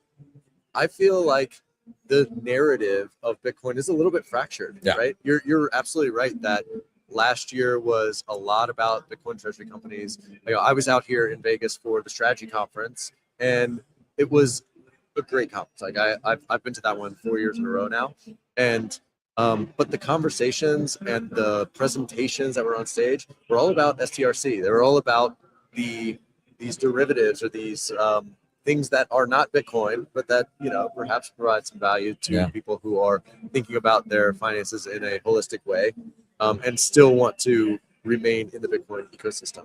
And so you definitely see a lot of that, but I don't think there is one overarching narrative. What are you seeing? Yeah, And the people that you've been talking to, what are people saying to that question? Yeah, I mean, people don't really know. I mean, what was interesting is just seeing the amount of butts and seats in the big stage, right? And who had the largest audience? Of course, Michael Saylor. And each year he gives a little bit of a different speech, but this one was just STRC, which is not They're BTC, selling that hard. which is not BTC. And so there's a lot of huge proponents of STRC, and some people who think that this thing is going to blow up eventually. Where do you land on that spectrum? I don't think it will blow up, but it is young, right? Yeah, so yeah, you have to be cautious in understanding exactly how it works. If Bitcoin continues to go up, all of these things work. Yes. Right. All of these different mechanisms, these layers on top, they all work as long as Bitcoin continues to go up, which I fully believe is going to be the case. There is a lot of talk about quantum and this kind of thing. These like existential threats for Bitcoin that have always been around. I don't really buy into any of that stuff, right? So now that said, maybe there are some tail risks to something like an STRC or some of the other preferreds that strategy is putting out there that are a little bit hard to anticipate. So you just need to understand what you are getting yourself into when you're doing this. And if you're interested in learning more about this, anybody who's listening or watching, I did a newsletter article that was talking about this carry trade that I put on by borrowing my HELOC and buying STRC. Is just taking advantage of this, differential Spread. what I'm paying, and so very interesting stuff. And if anybody's interested, you can go check it out. But in my mind, like I think of STRC as something that is very comparable or competitive with stock market index, right? If you can earn 11.5% yield on something like STRC, and you're comparing that to earning 10% in buying the S&P 500, well, that 10% is going to come with a lot more volatility than what we have started to see STRC is actually not providing, right? It's started to really narrow in terms of the volatility that you're seeing relative to the par price. Yeah, so this is a brand new product. It'll be very interesting to see how it all plays out. It does seem like something that Wall Street would want to target, the same way that Jim Chanos went after his high MNAV and MSTR and then shorted it until it went down. It seems as if this is something that Wall Street is just like, I don't like that. There's Bitcoin in there. Something's I got to find a way to blow that up or something like that. Yeah. Of course, I don't know exactly how it all worked, but it does smell. Being in markets over years, you feel like there's some things that piss off the financial industry and they find a way to go after it. We'll see how it. What do you take to that thesis? I mean, Wall Street, the sharks that are out there do like to target these types of things. Right? They're going to put pressure on these new experiments, let's call them, in that is adding additional risk above and beyond just holding spot Bitcoin. We saw that in 2022 when FTX was short 70,000 Bitcoin, and the market has a way of sniffing these things out and really going after it. And I think like the general lesson that seems to have to be learned over and over again, especially by new entrants into Bitcoin, is that leverage can kill you. It's something that you have to be very keenly aware of, and that you need to manage and manage the euphoric feeling that you have when the bull market is on, which is sometimes hard to resist. Right. Like I've been around for a very long time, Bitcoin. I've seen so many of these cycles.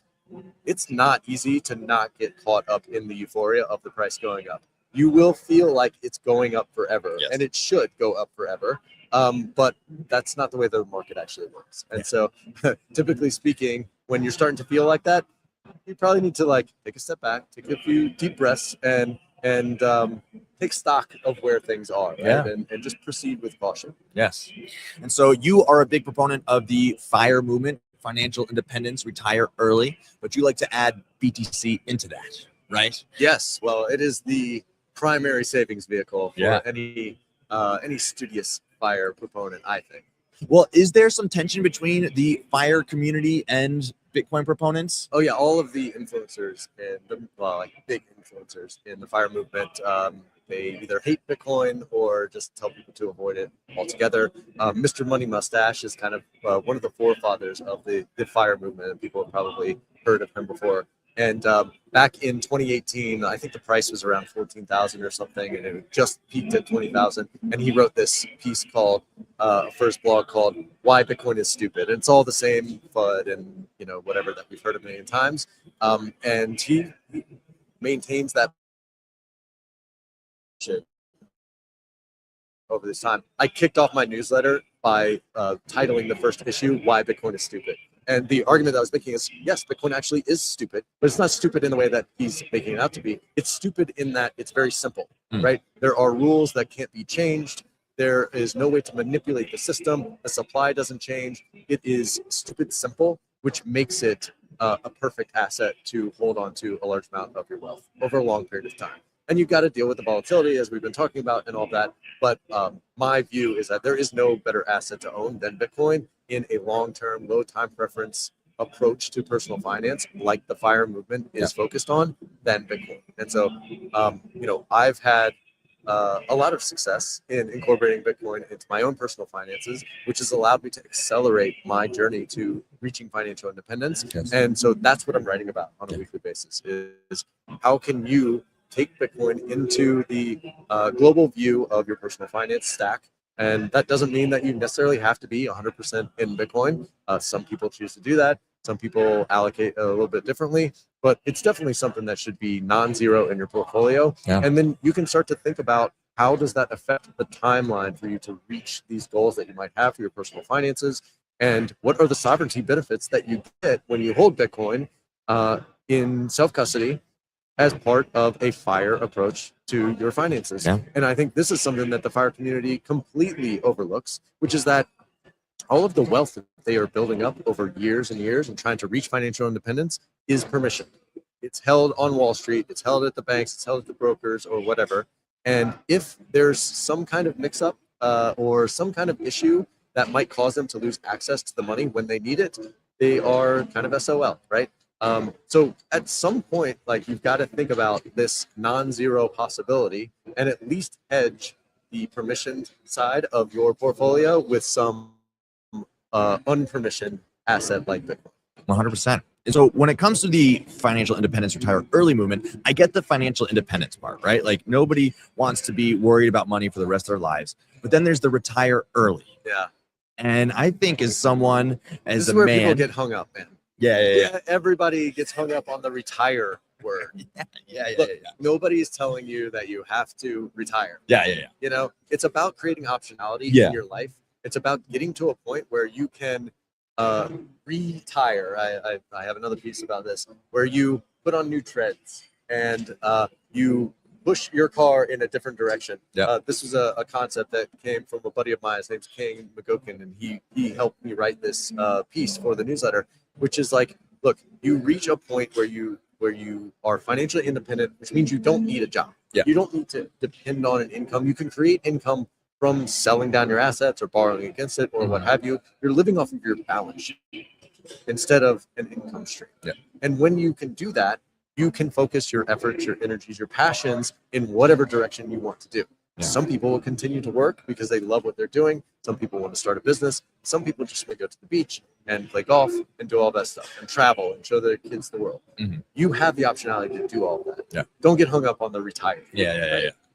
Because Well, that's just financial independence to me, right? Because retire early, when I think of it, it's people saying, okay, I have this nest egg and I need to protect this thing with all my dear life, and I can only shave off these little portions on a yearly basis or else. So it's like you're capping what your capabilities or your potential, but that's not how you see it, right? Capping your potential in what way? In the fact that you've earned this money to get this nest egg, and now you're just going to sit on it and try to just shave off a few pieces every single year. Yeah, I think the fire movement was kind of coming from really like a fiat corporate America standpoint. It's very U.S. centric as well. Did it come from the tech world first? Did it come from the tech world? I don't think so. Okay. Like Mr. Money Mustache lived in Colorado, Okay. and I don't know. The way that I came to it was that I was working in banking. I definitely had like a corporate, cubicle type job, and it's kind of grinding and soul sucking for a lot of people. Yeah. And there are a lot of, I think, blue collar workers who feel the same way. It's like they're waking up early every day, they're breaking their back, and it's hard to get ahead in this fiat world where your money is constantly being debased. And so what the fire community decided to do is they kind of recognize the same thing that Bitcoiners recognize, which is that the money is broken. You can't just save your money and save for retirement in that traditional way, the way that you might have been able to do like on a gold standard or something. You actually invest it. And if you accelerate and widen the gap of your savings to kind of an extreme situation, and you plow all of that into investments, into primary vehicle traditional fire community members use, you can accelerate your path to financial independence. You can bring your retirement date from, let's say, 65 to 45 or 35 if you're super aggressive about it. And as long as you're intentional about your spending, build this portfolio that is large enough to cover your annual expenses, then you have that optionality. And so, like, this is all really great stuff, and it's stuff that Bitcoiners should be thinking about, which is why I write about it. But it does come from this kind of escapism. It's like, I hate my job. I don't like being told what to do every day by my boss. I don't like the commute that I've got to grind to work in through traffic and all this stuff. I got to wake up early. I'm away from my kids. I can't watch them grow up as much. I can't do the travel that I want because I only get 2 weeks of vacation. That kind of sucks, right? And I think a lot of people feel that, and they want to escape it. The fire approach provides a foundation or a framework for being able to pursue financial independence at a much earlier age, so that you can go after those passions that you want. It's really great in that. And I think, I guess the last thing I'll say on this is, don't think about it as escapism, right? Even though that might be the impetus for you starting down that path, you can quickly kind of shift your framing of that and your mentality for that as you're moving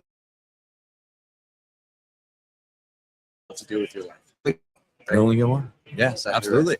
Well, thank you for that deep breakdown. So let's bring it back to Bitcoin, and now we're around $77 conference. Does it feel like a real bear market to you? Yeah, absolutely. I have never seen enthusiasm and attention in my time. I don't know if you feel the same way, but it feels like don't care about Bitcoin anymore. Like the core believers like you and me, we care.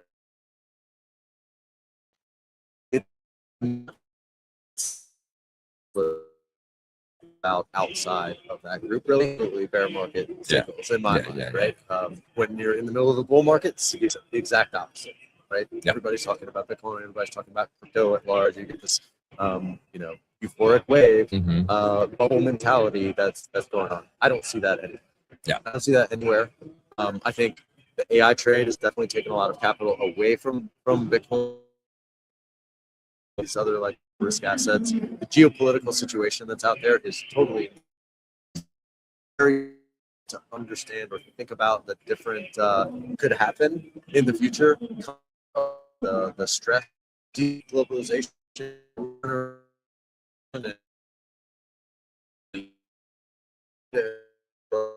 manufacturing opportunities. One of the things I've written about is I've got a couple of girls. They're 8 and 10, and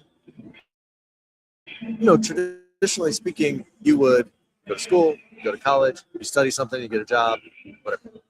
I don't know what to tell them these days, right? It's like, what do I tell them that is going to be a good direction that they're pointed in to come out the other side of that process? Because I don't know what the next 10 years are going to look like. I don't know what the next 5 years are going to look like. Things are changing at such a rapid pace. And I think the world is feeling disheveled around that. They're trying to figure it out. Everybody's trying to figure out like what year, 2, 3, 5 years going to bring. And it's kind of like, it's kind of dizzying in a lot of ways. Oh, So, 100%. and Bitcoin is just, pumping out on the So this- surface, so this- I think like as these cycles continue to play out, the number go up is going to bring in more attention, bring more people, but we just have to wait it out. Yeah, just have to wait it out. And so is this a lower sentiment in prior bears markets? I think it is. Yeah. I think it is. Yeah. I don't remember 2022 being this. And I don't know. Maybe it's just the algorithm or something. Yeah. Twitter chain.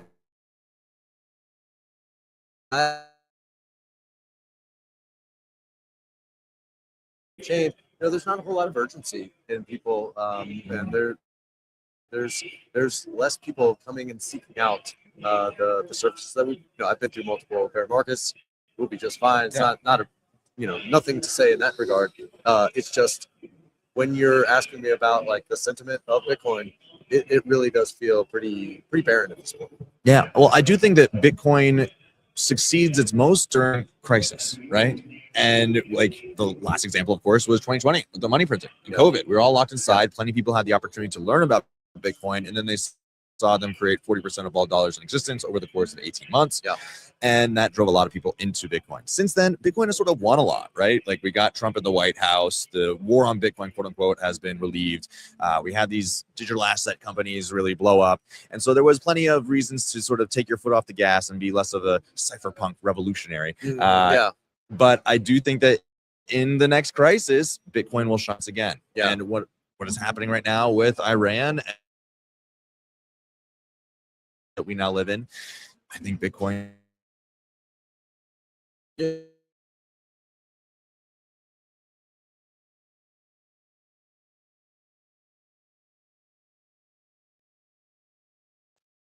People that are Bitcoiners or are in this community has changed over time.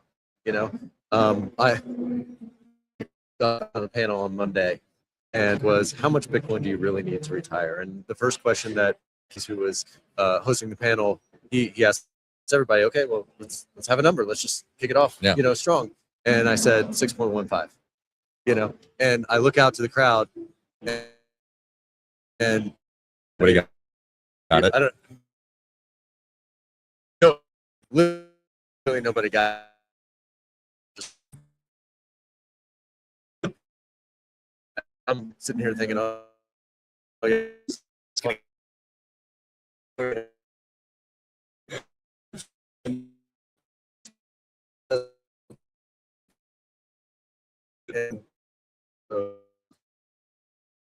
And it's not a bad or good thing. It is, the soup coiner has arrived for sure. The financial of Wall Street approaches things, or the way that most people are introduced to Bitcoin. Yeah. Right. People are introduced to Bitcoin through the ETFs. They're introduced to Bitcoin through strategy and STRC and all these other things, and then they have to find their way down the rabbit hole, which is a different path than what it was in the past. Yes. Again, not good or bad or otherwise, but just very. Yeah, I mean, and it's funny to see there aren't really the 20-year-olds into Bitcoin right now, right? Like the Gen Z, Gen Alpha. Yeah. Like I think that it's might be skipping that generation. There's a lot of financial nihilism. They're into just gambling, you know, prediction markets, sports betting. But you got an 8-year-old and 10-year-old. Within 5-10 years, they're going to be thinking about in some regard, right? Yeah. And they're going to be having a Bitcoin education from the time that they were born, essentially. So, Yeah, that's true. I mean, you get it by osmosis. Yeah, right? yeah. And they own some sats of their own that, they'll throw $20 at me that they got for their birthday and can't think of anything better to do with it. And they're like, hey, Daddy, can I get some Bitcoin? Yeah, And so I'll do that. They're aware of it. But it does take time, and as they get a little bit older, we'll start going down that rabbit hole a little bit further with it. Absolutely. Yeah. But yes, they're lucky to have grown up with Bitcoin, right? Well, and it's just absolutely. normal for them now. Absolutely. Look, the days of Bitcoin being some weird thing that if I mention that I own Bitcoin or that I work in Bitcoin or this and that, it's no longer weird. Yeah. It's no longer this thing like, really? What are you, drug dealer? Yeah. I don't get it. I don't understand what you're saying. Right? Uh-huh. Everybody knows about Bitcoin. Yeah. It's everybody there's most of the people that I know, and maybe this is a weird sample set just because I do work in Bitcoin, but my family, my friends, they all own a little bit of it. It's not necessarily a material amount. I think the number of people who own a material amount of their wealth in Bitcoin is very, very small, and speaks to the earliness that we still have in this Bitcoin journey. But a lot of people have some little bit. They have a little bit of sense. Yeah. They have some skin in the game. They're paying attention to it in some way, shape, or form.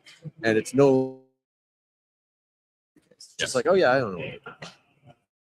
A little bit of the ETF, Oh yeah, I've heard. Well, nobody's heard strategy. Still, nobody's heard. But yeah, I mean, it is definitely. We have gone from Bitcoin as being something that nobody knew about, nobody understood, to something that is very widely owned, but in small amounts. Yes. And the next phase is that people start thinking about it as savings technology for their balance sheet that they feel comfortable owning more and more of because it's just been around a while. It's that Lindy effect that just continues to add to Bitcoin's credibility as an asset that can be a meaningful part of somebody's portfolio.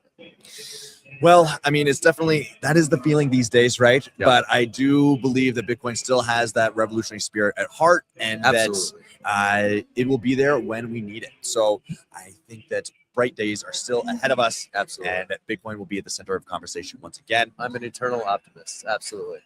And that's why we're here. Well, Trey, thank you so much. It's been fun. Thanks for having me. Cheers. All right. Absolutely. All right. We will be back with more live interviews very shortly. This is Rob Wallace with Trey Sellers. Until next time.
Welcome back to the Daily Stack. We are live here in Las Vegas at Bitcoin 2026 Day 3.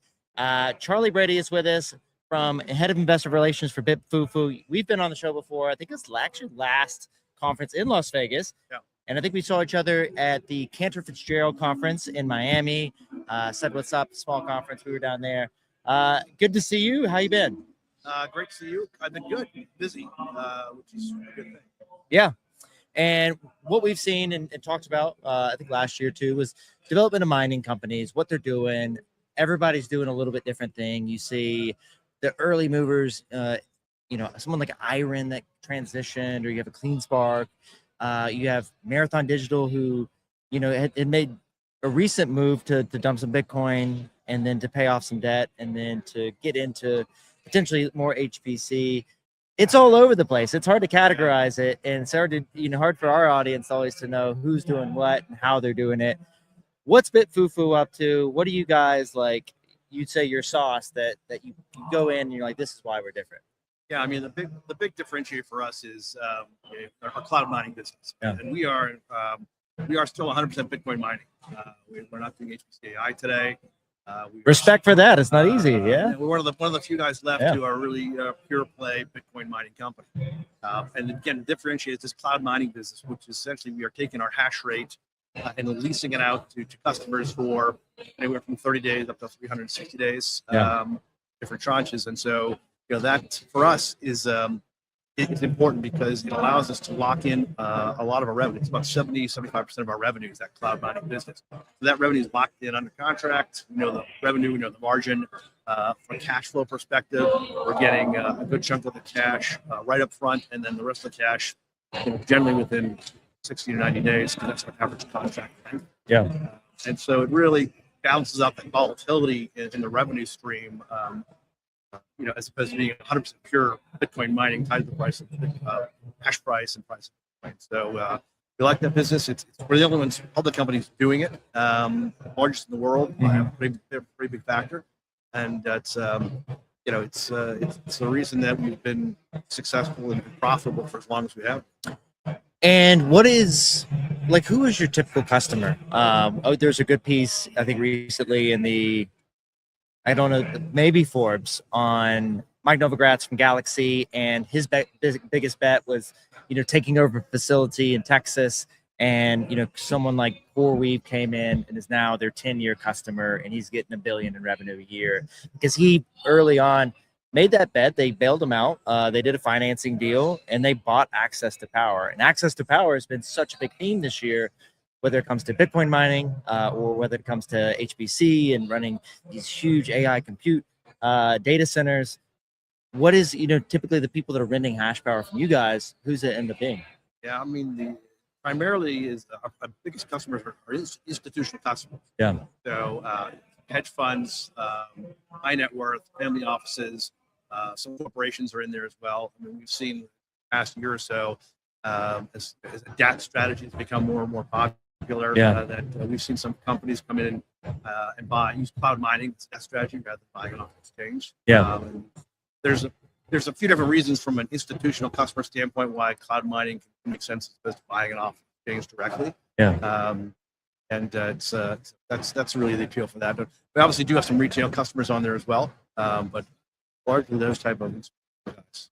Yeah, is there specific tax incentives there? There's a tax structure that they're looking for that's different than purely buying spot. I mean, it obviously varies on the company and the jurisdiction, their own situations, but whether that in some instances, whether you count it as a revenue or you count it as an investment, and how that gets taxed. There can be for some of those customers have a tax advantage to doing it that way, as opposed to buying straight Bitcoin off an exchange, because you are doing the cloud mining, you are mining a new Bitcoin. Right? It's brand new. It doesn't have a history to it, so there's no from audit trail perspective. It's untainted. Bitcoin. It doesn't. You don't have to worry about where those customers, knowing that virgin Bitcoin is an important factor, and again, back to the tax issue, that's another factor. Yeah. What are you guys looking to get out of this week? Like, what are your conversations that you're looking to connect with, people you're looking to connect with, or just see people on the ground? Yeah, I mean, it's been a great conference for us. I mean, I've been packed back-to-back meetings.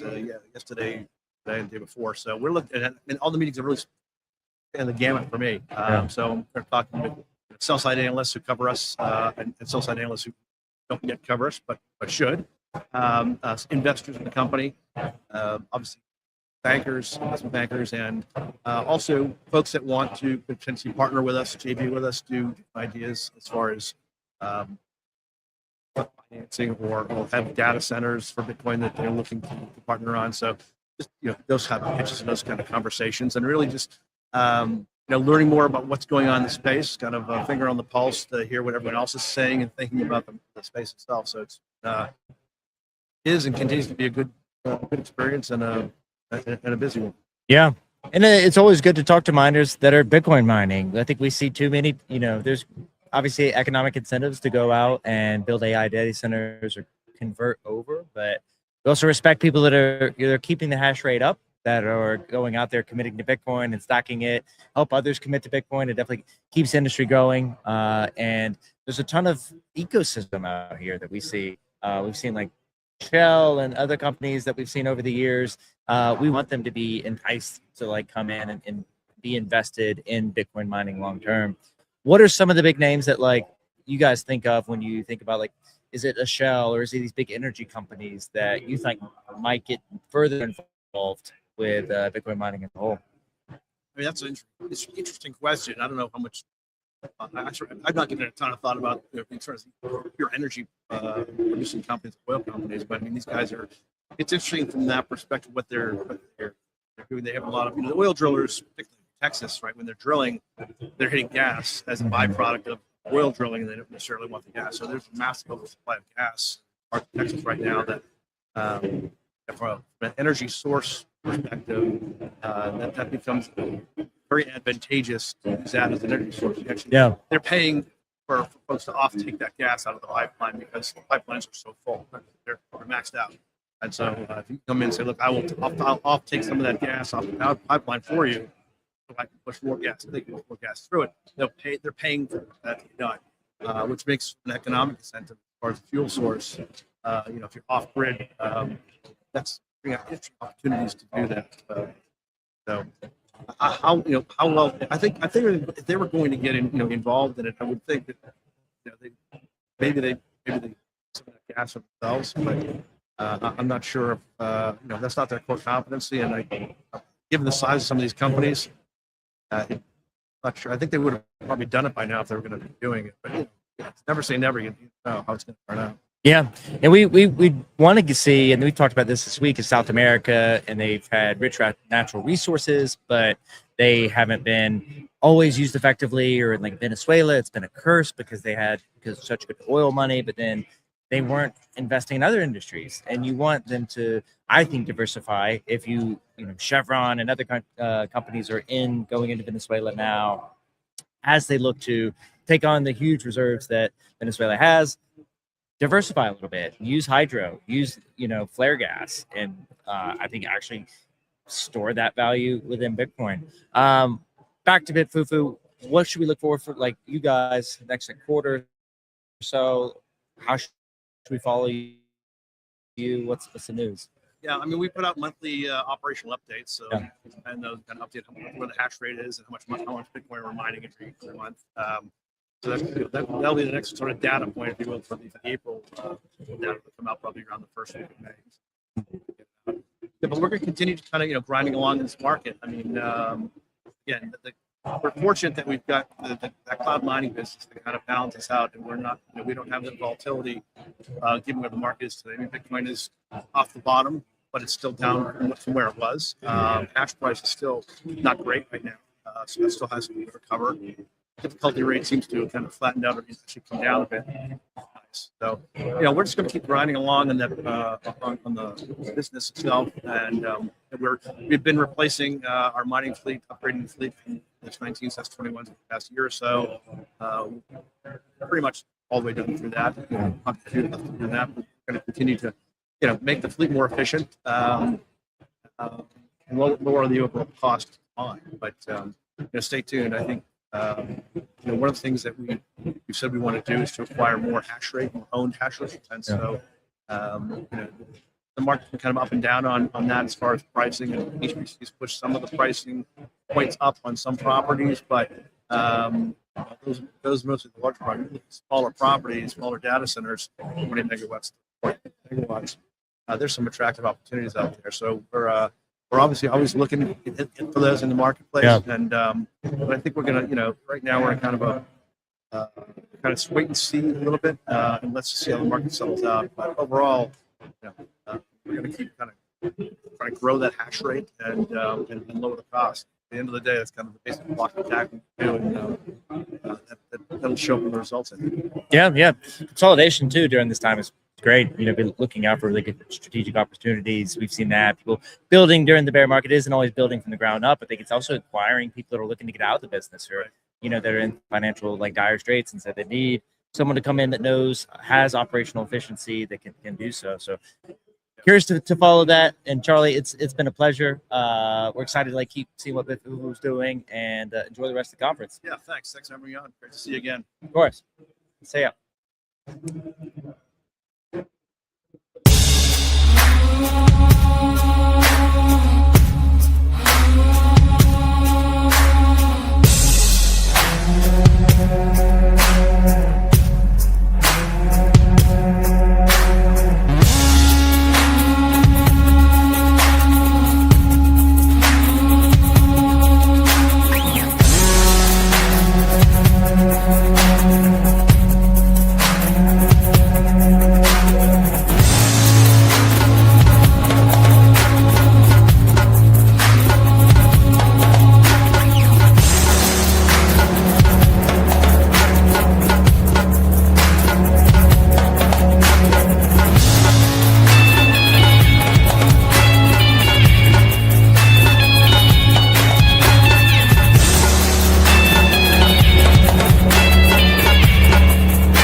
Hello, everybody. This is Rob Wallace back live from the floor at Bitcoin 2026 in Las Vegas. Right now, I am joined by Drew, the founder of Arch, one of the leading Bitcoin lending platforms in the world. Drew, how you doing today? Good, how are you? Thanks for having me. Yeah, man, absolutely. So it's been awesome to get to know you guys. We had a party at your offices in New York, and you guys, it was so cool to see your setup, right? You got the small company, but you guys are doing massive amounts of Bitcoin backed loans. And so you are a founder in this new tech world of 2026. Tell us a little bit of your journey that led you to founding this company. Yeah, I think so. My background was always in fintech and financial services. I started off at a hedge fund called Bridgewater, was there in the research team, and I joined a fintech startup called Brex early on. And the core focus of that company was on lending and creating financial solutions for businesses and startups. That's really where I learned lending and sort of how to stand up these types of products. Along the way, I was investing in Bitcoin and other alternative assets, and teamed up with Himanshu really to start a company focused on Bitcoiners and providing loans against Bitcoin, because we realized that was such a big need in the market. Yeah, absolutely. So what year would you say you got orange pilled? It came in iterations. Yeah, I went to college in Berkeley, and when I was there, Coinbase was just handing around $10 of Bitcoin to college students if you created an account. So that was when I first came across Bitcoin, but I think really started going deep into it again in like 2019, 2020. Yeah. And so, I mean, Bitcoin, of course, has the Austrian economic principles. You came up through the regular financial system.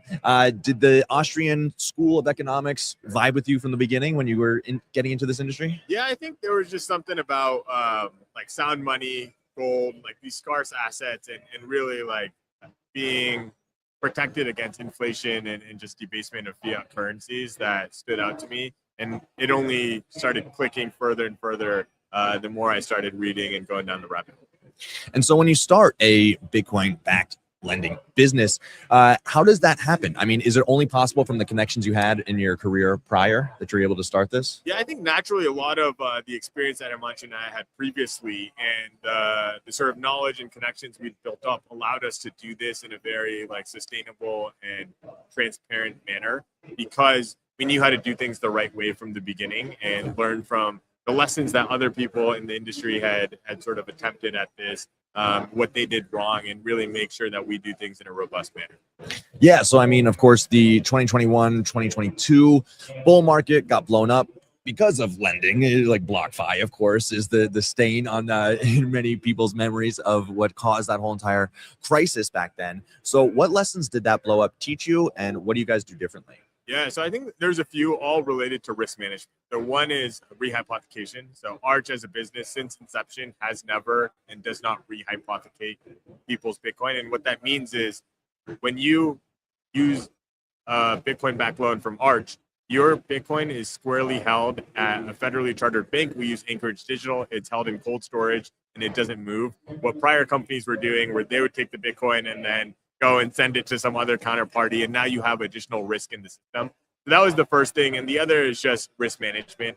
We only do over collateralized loans. We're not lending to anybody based on their balance sheet or financials without any collateral, or we're not doing or under collateralized lending. I think those are the two big takeaways that we took to really allow ourselves to be robust and failure proof from that perspective.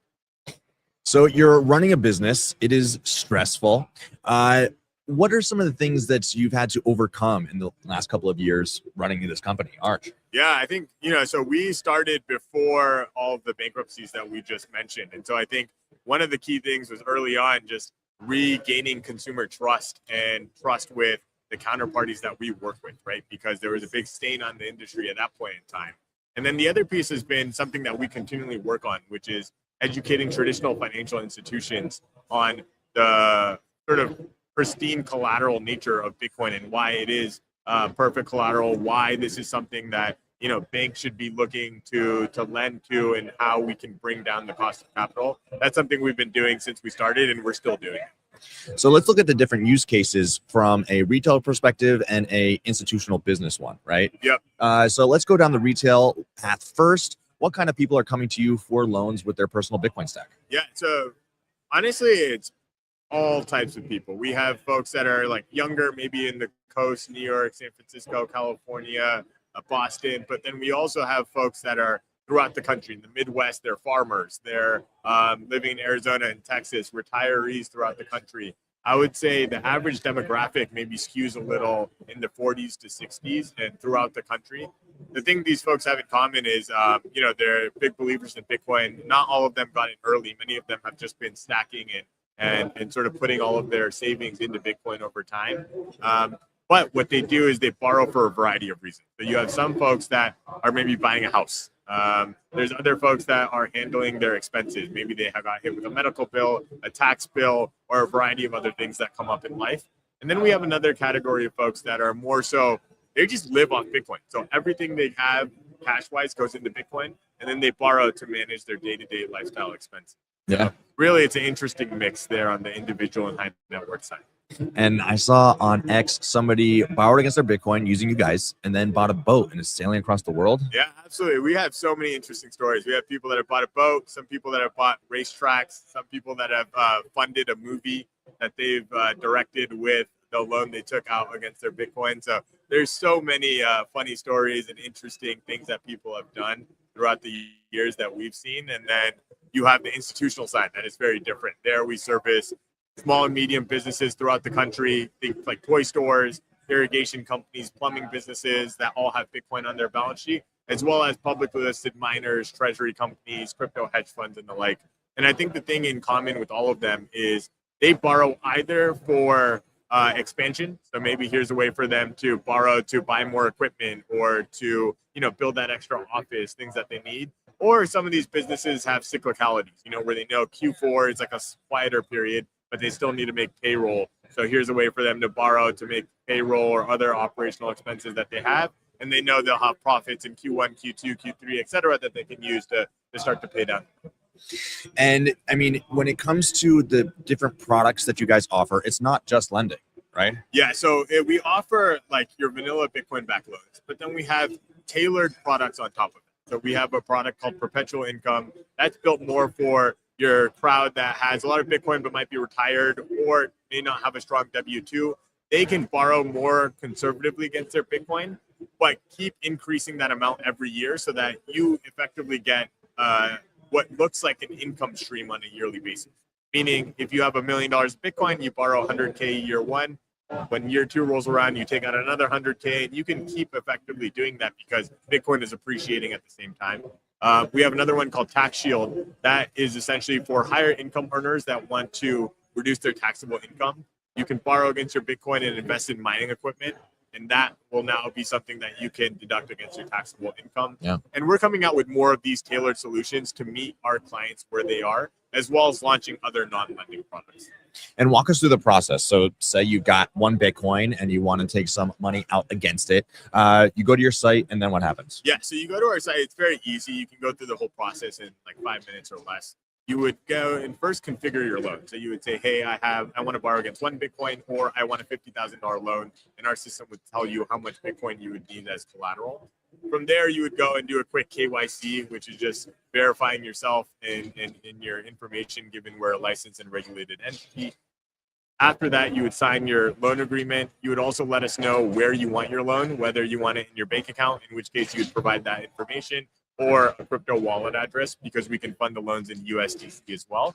And then lastly, you would send your Bitcoin over to our Anchorage, and we would disperse the loan. And do more people take the stable coins or the fiat? Yeah, I would say our clients most taking fiat because they have real world use cases where they're buying a house, they're buying a yacht with stable coins.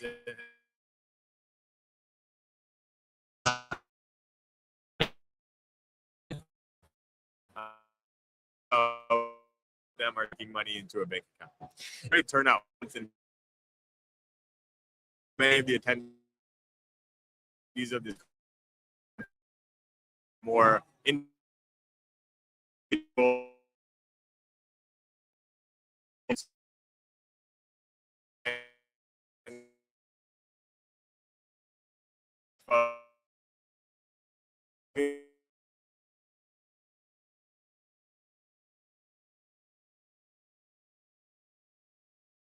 things of that sort.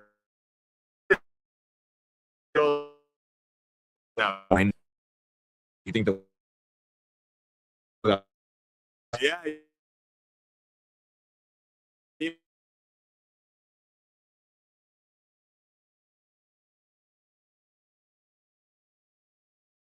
Absolutely. So that's the main allure of us coming here. Is we have so many of our clients walking the conferences. We do events every night for our clients, and it's a great way for people to just meet the team, as well as for our team to really put a face behind the people that we're serving. Yeah. Are there any commonalities amongst the people who use Arch, like meeting them in person? Yeah, it's a wide variety of clients. We have folks like we had a dinner yesterday, so we had someone that was a farmer in Arizona, and then we have the gentleman that's buying a yacht in Florida. We have folks that are doing all sorts of different aspects, but I think the commonality is just their belief in Bitcoin and how they view the world from a macroeconomic perspective. That's sort of like the unifying factor. What would you say is the most fun part of your job? I think it's meeting the people we serve. It's easy to sit behind a screen and be a tech company. We're fully automated solution, but so we don't really necessarily need to talk to our clients for them to take out a loan. But really, like seeing the stories when people share their experiences of how much they enjoyed the platform or what they were able to do with the loan, because at the end of the day, that is something that they use to benefit their life in some form or fashion, whether it's buy that house they always wanted or, go on that vacation that they had been saving for. Those are the stories that really get us excited and, gear us towards building future products for them. And building your business into the future. We're in 2026. AI is the word around town, of course. Yep. So how do you guys integrate AI? And does it mean that you can keep a small company moving forward? Yeah, so I think for us, we try to use AI in as many places as possible. I think the way we think about it is just like a supercharged tool for our staff. It doesn't mean like we're not going to hire because AI will be replacing everyone. It's just for a marketing person, now they can sort of use AI to help create marketing content and maybe do a little bit more than they otherwise would have, or do things that they would have done in a week. Now it takes a day or less. And so I think that's the ethos we have, where we pair humans with AI tools and really deliver the best experiences and be able to optimize ourselves as a business. And you guys are based in New York City. And New York City has taken sort of a harsh stance towards Bitcoin over the years. Has that affected your business at all? No, I think for us, not to date, and I think hopefully regulation is only getting better for Bitcoin companies. I know maybe if we're talking a couple of years ago, even in various states, it was tough just given regulations around Bitcoin. Even getting a bank was hard. But now I think things are much more simple for companies like ours, especially because we are a lending business. There's clear-cut regulations for these types of products, and we're not operating in any gray area. But otherwise, I imagine maybe it might be a bit more different. Yes, and we have been talking about the narratives at this conference, right? 2024 was the big political year. 25 was the Bitcoin treasury companies. Can you suss out some sort of meta narrative that's going on at this conference? Yeah, I think I'm no expert, but at least the pulse I get is there's like a big chatter about quantum and how we ensure Bitcoin stays resistant throughout all of that. And I think the other piece is more and more real world utility products, right? Because you had the ETF also, which was like a big narrative arc, I think in last year or the year before. What you have is a lot more people now having exposure to Bitcoin or holding spot in some form or fashion. How do they have some value from it? How can they live off of that? Like, what is the next future product being built around it? And obviously, Stretch and other products like that are gaining a lot of conversation. That is in my mind, a sort of product around Bitcoin, but built for people to have some utility on. Okay, so two more questions. One is, how much weight do you put into the quantum threat for Bitcoin? I think we have to think of it as a real thing to address. I believe we'll be able to address it. I don't think it's a risk from that perspective, but I think it's something we have to acknowledge and actually work towards. Where do you land on the argument of either freezing Satoshi's coins or letting them be a treasure trove? That is too complex of a topic. That is not one I can comment on. Okay, understood. And the final question is, where do you see the banking industry and finances going in the next 10 years? What do you think that the average person's financial life will look like 10 years from now? Yeah, I think it's very interesting. You'll have there's a few different pieces. One is, I think gone are the days where you have to wait days for transfers to process, or you're doing international wires, ACHs that are taking 3 days, 5 days with all these fees, especially with stable coins and Bitcoin. So I think these two things are drastically changing the settlement times of everything. As well as I think now people just have another option when you talk about, okay, I don't want to save in maybe a currency that's getting inflated away. Previously you had gold or real estate. Obviously real estate is much harder to purchase. Gold as well is not as easily accessible. You can buy ETFs and things of that sort. But here is Bitcoin is a real option that people can buy and even custody themselves should they want. So I think in general, it just gives more optionality to people. And I know in the US, it might feel less of a sort of real problem that we feel, but generally in developing markets and across the world, that is something that's way more acute of a problem. And I think they're seeing Bitcoin as a real safe haven. Well, Drew, thank you so much for your time. It's been awesome to chat with you. Absolutely, Rob. Thanks for having me.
all-seeing eye floating on top of an unfinished pyramid. What does it tell us about who runs this world? The bankers figured this out in medieval Europe, that you could loan out more money based on these infinitely imprinted notes than you actually had in your reserves. So it's a pretty wild scam.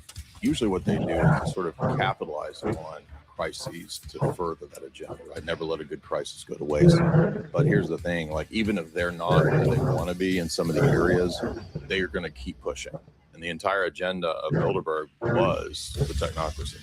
Here you have the top, political and corporate class colluding together at semi-secret meetings, saying, we want to bring all this technocracy in. They may be a little bit behind, but they're going to keep pushing. Actually, Bitcoin is spiritually correct, ethical money. That's why Bitcoin is a life raft out of this game rig system.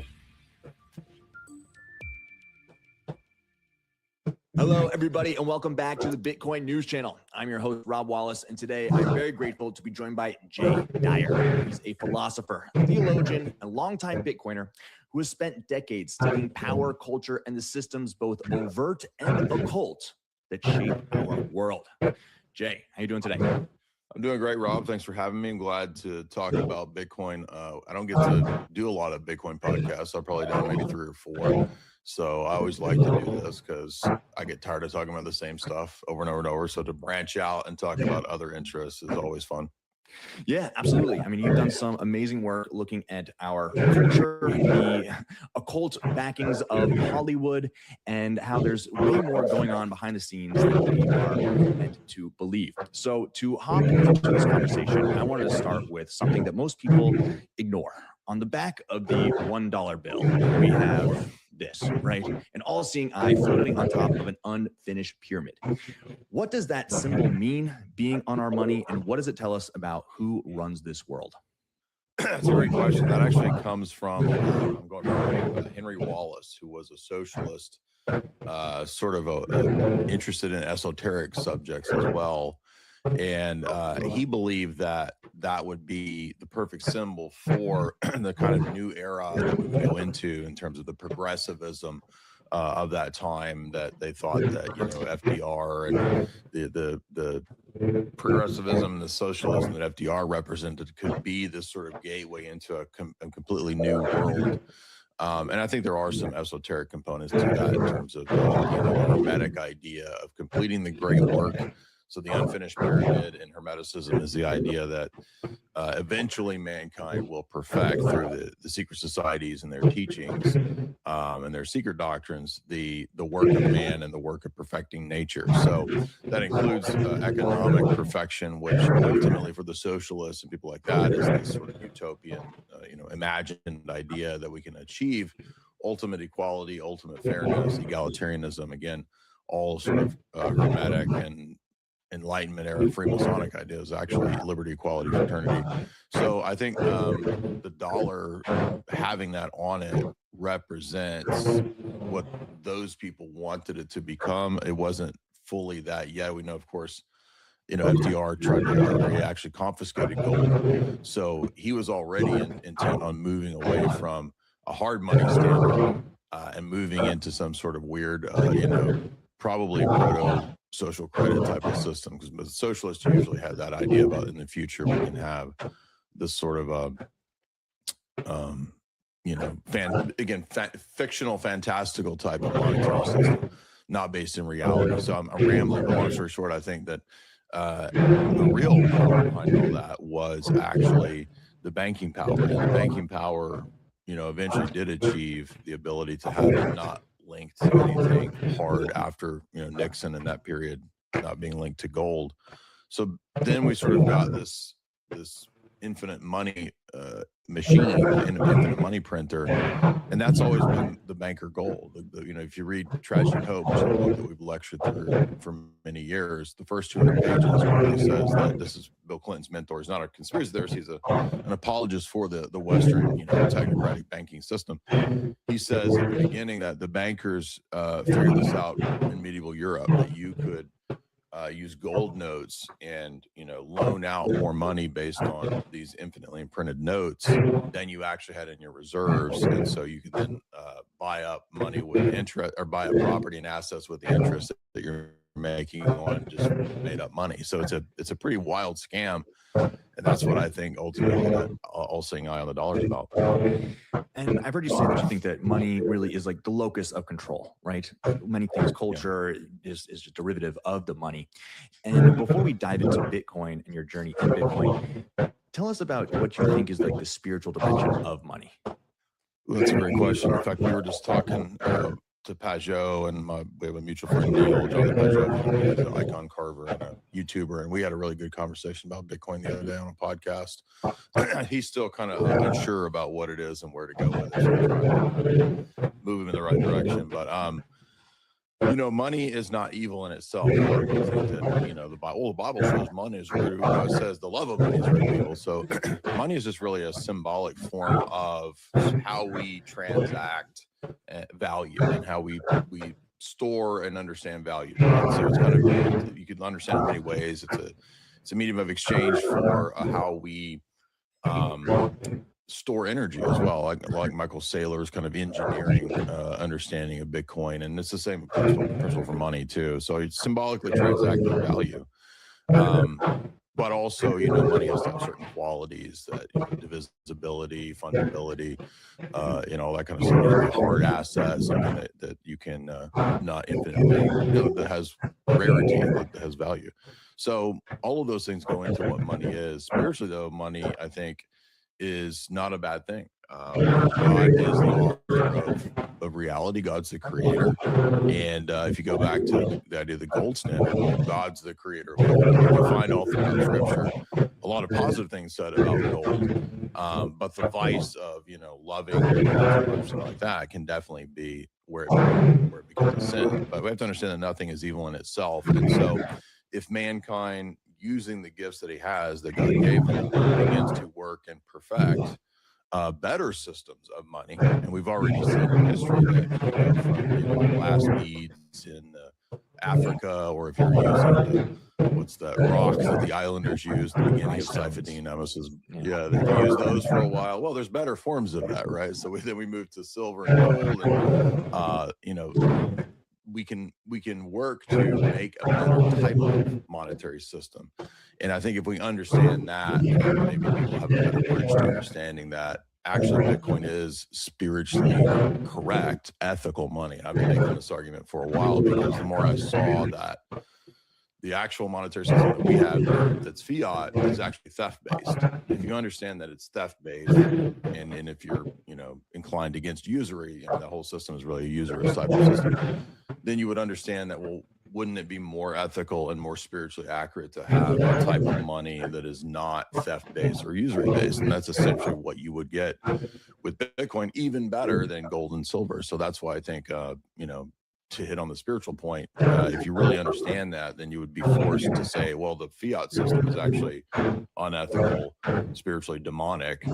It's predatory, right? It feeds on, people's stealing people's savings, basically, is what inflation is. So that's why it's spiritually, ethically correct money. And just diving into a little bit of your Bitcoin journey. You first found out about it in 2011. You were a huge Max Kaiser fan, but you were also listening to Peter Schiff, and you sort of went with Peter Schiff in the early days while you could still stack it under $5 or so, right? One of my biggest mistakes. And I also was a little too conspiratorial back in those days. And so you have really been paying attention because, I remember I would listen to Max Kaiser's RT show, and I was, broke college student at the time. I think I was doing grad school in like 2011, 12. And I would listen to him talking about all this stuff. And I remember him mentioning Bitcoin. And then I spoke at a conference, and some dude was like, hey, dude, I will give you 2 Bitcoin right now. If you get a wallet, I'll send it to you right now. That Bitcoin was like, I don't know, $50 at the time or $100. And I was like, what are you talking about, a wallet? Right. So I didn't click with me. I didn't get it. And everybody has this phase, right, where you're like, you're against it, you don't get it, and then it clicks, right? And it wasn't actually Max's shows that made it click. It was because I had a friend that I was arguing with, and he was trying to get me into Bitcoin around the same time, because he liked Max Kaiser and Alex Jones too. And Alex would have Max on, and Max would mention Bitcoin back then. And I was too conspiratorial. I thought anything tech related just has to de facto be kind of in the domain of, oh, the technocrats are going to control it. They're going to control us through that.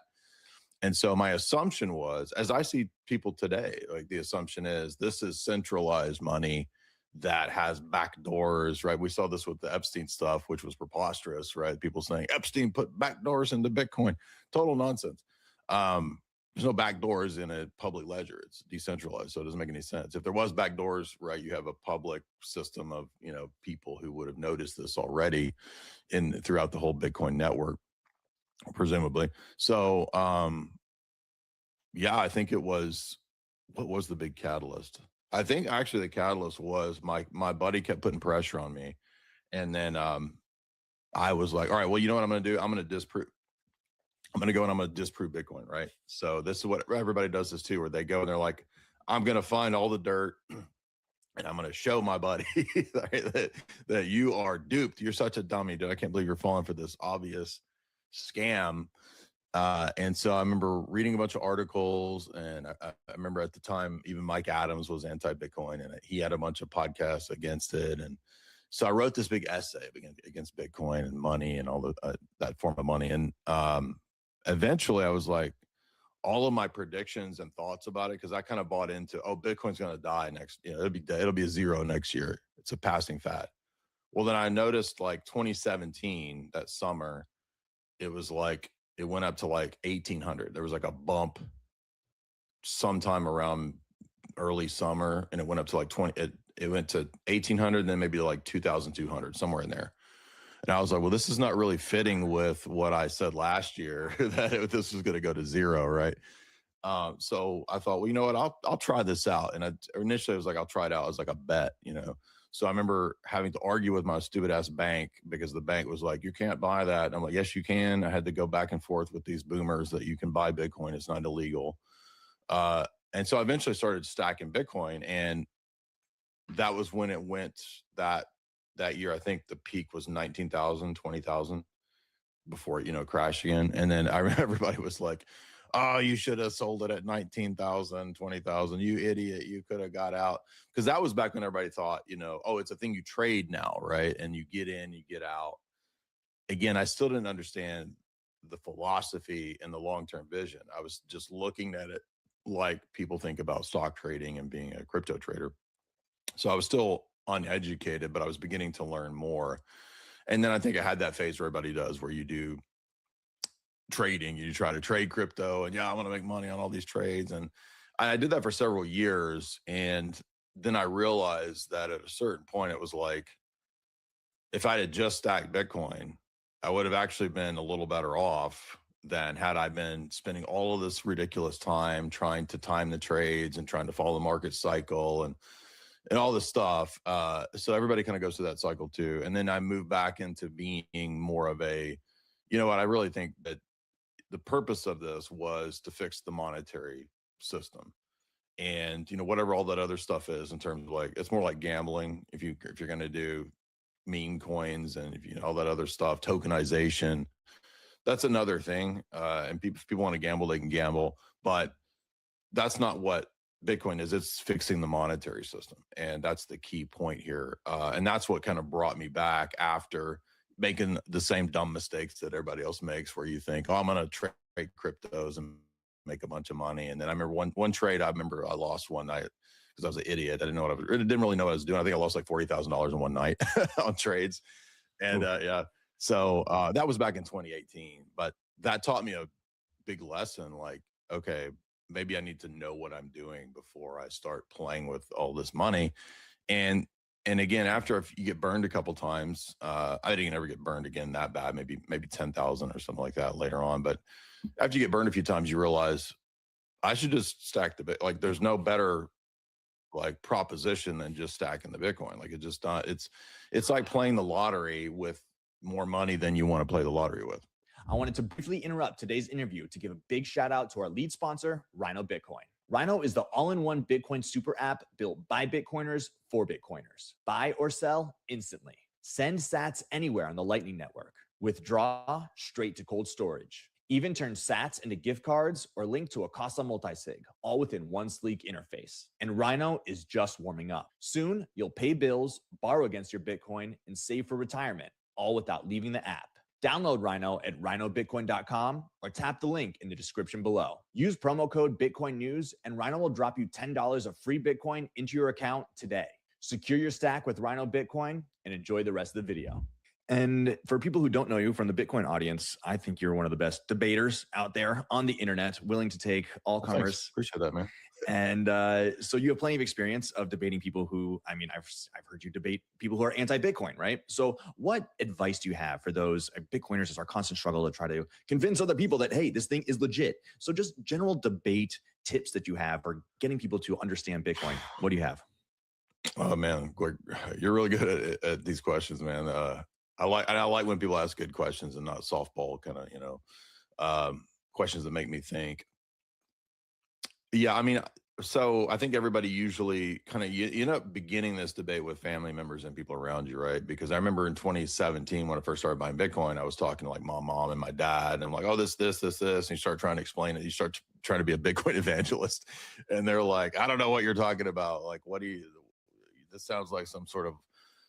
Is that World of Warcraft type of money? What are you talking about? Your video game stuff? It's like video game money. And I'm like, no, it's not like that. I mean, it's a little bit like that, but not exactly. But so usually it's the same in my experience, because this debate has come up a lot in the last 10 years.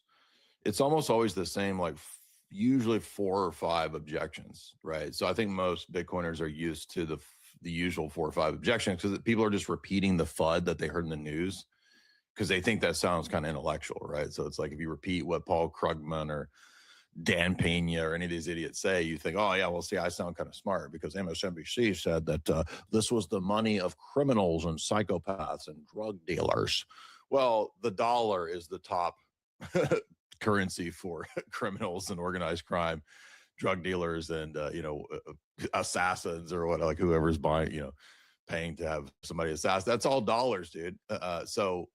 And then they'll say, well, but this is a currency that the technocrats invented so I'm going to go through each one of these, right? The technocrats invented this currency because they want to control everybody's money. And there's back doors into it. It's a public ledger. There's no back doors. And secondly, this is antithetical to the money system that they have and they've used. So for example, if you look at Saifedean Emmos's book, which we did a podcast on that on my channel a couple days ago or a couple months ago, that whole book for the first 70% is the history of money and critiquing the classical errors in monetary policy.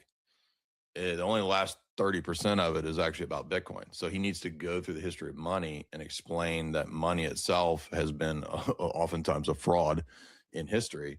And the dominant system of the last century post Bretton Woods has been the Keynesian economic system. And if you understand the Keynesian system, it's based on war, it's based on never ending expansion of the monetary supply, all of these fallacies and dumb arguments. Long story short, it's antithetical to every principle that underlies Keynesian economics. So why would the elites and the CIA and the NSA, who, by the way, if you go into the history of them, they actually come out of a Fabian socialist ideology. All of the early heads of the OSS and CIA, they're Fabian socialists. The idea of a centralized, monetary currency, an e-dollar, all of those old MIT NSA papers, that's not Bitcoin. So if you understand the nuance of the distinction there, why would they create the very thing that is the antidote to them? And you could say, well, maybe it's controlled opposition. Yeah, but they don't control that opposition. So that argument doesn't make any sense. If it was a central bank digital currency, e-dollar, you could argue then, yes, it does make sense that that's what they would put out. And guess what? That is what they're putting out. Bilderberg just met this year, and or a couple weeks ago, and they said at Bilderberg, we got to get back to thinking about how to get a central bank digital currency out there. That's not Bitcoin. So that's the next argument that I think falls if you understand that. And I'm trying to think of the other, what's another one of the, it's not a thing. This is the favorite argument of the boomers. It's not even a thing. You've got Peter Schiff is still using this dumb argument, right? It's not even a thing. Well, hold on a second. Every boomer uses their banking app, and they don't actually go and transfer physical dollars to their wallet all the time from the bank, right? Boomers understand using a banking app and paying for things through wire transfers. Boomers understand stocks. Boomers understand things like Facebook is a company that's not a thing, right? You can't get a microscope and get the Facebook out of your phone, right? It's digital. It's in a sense abstract, but it still has value. And we understand this about digital things. Files, right? Files are not a thing, but they're digital. And so they're in some sense abstract and conceptual. So if you can understand that just not being a physical thing doesn't mean that it doesn't have value, that's a huge hurdle for people that just think of this as something kind of like ethereal and not real. And they also typically think of it as, it's a thing that they could just keep making more of it, right? One of the guys, I was supposed to go on this guy's podcast, and he's like a former, I think he's a Navy SEAL or something. His name's Chad something, but he went on Rogan, and then he's making these videos about Bitcoin and why it's not a thing. And it's like, he says, you don't actually know that they won't just create 1 million more Bitcoin, right? And it's like, no, you don't understand it's hardwired into Bitcoin to not be that. That's the whole ethos and purpose of it. It's not, you can't just print 1 million more Bitcoin. So again, so many people have just basic bitch FUD information that they've heard, and that's what they're repeating. So knowing a few of these basic, and I'm not an expert on Bitcoin. I mean, I've been reading books and studying it, but I still feel like, especially if I'm in the context of people who are very tech savvy, like I'm still kind of a goober boomer. I'm still trying to learn. So, but I think most of the refutations are pretty low tier. Absolutely. And another one you hear is that it's made by this mysterious guy, Satoshi. We don't know who he is. And we've seen a bunch of... exactly. I got the shirt right here. We've seen a bunch of... It's made by me. I'm actually Satoshi. So I'm coming out right now telling you guys that it's me. This guy. Yeah. So we've seen New York Times just put out an article saying there was Adam Back. The new documentary just came out saying that it was Len Sassaman and Hal Finney. How much weight do you put into the mysterious origins of Bitcoin, and how important is it that it stays mysterious? I've always thought Max Kaiser had a good point about that, which is that it makes sense actually for it to be anonymous, because if it wasn't anonymous, there's a lot more problems that would come from that, right? The person would be dissected into oblivion. Everything about him would be brought forward, and that would be a means perhaps of discrediting it, right? So for example, let's say there was something bad in the past of one of the creators or the creator, that would then be leveraged as a means. And I'm not saying that's the case. I'm just saying, like, as an example, that could then be leveraged against the system itself as if, right? So it could be like an ad hominem that could be, but also, it speaks, I think, to the genius of it to have it anonymous, because it kind of goes along with the ethos of Bitcoin. Not that Bitcoin is totally anonymous; it's semi-private, but it's pseudonymous rather than anonymous. But for Bitcoin's founder to be pseudonymous also, I think, makes sense. And I've looked at those documentaries and those speculations, and it always ends up being unknown.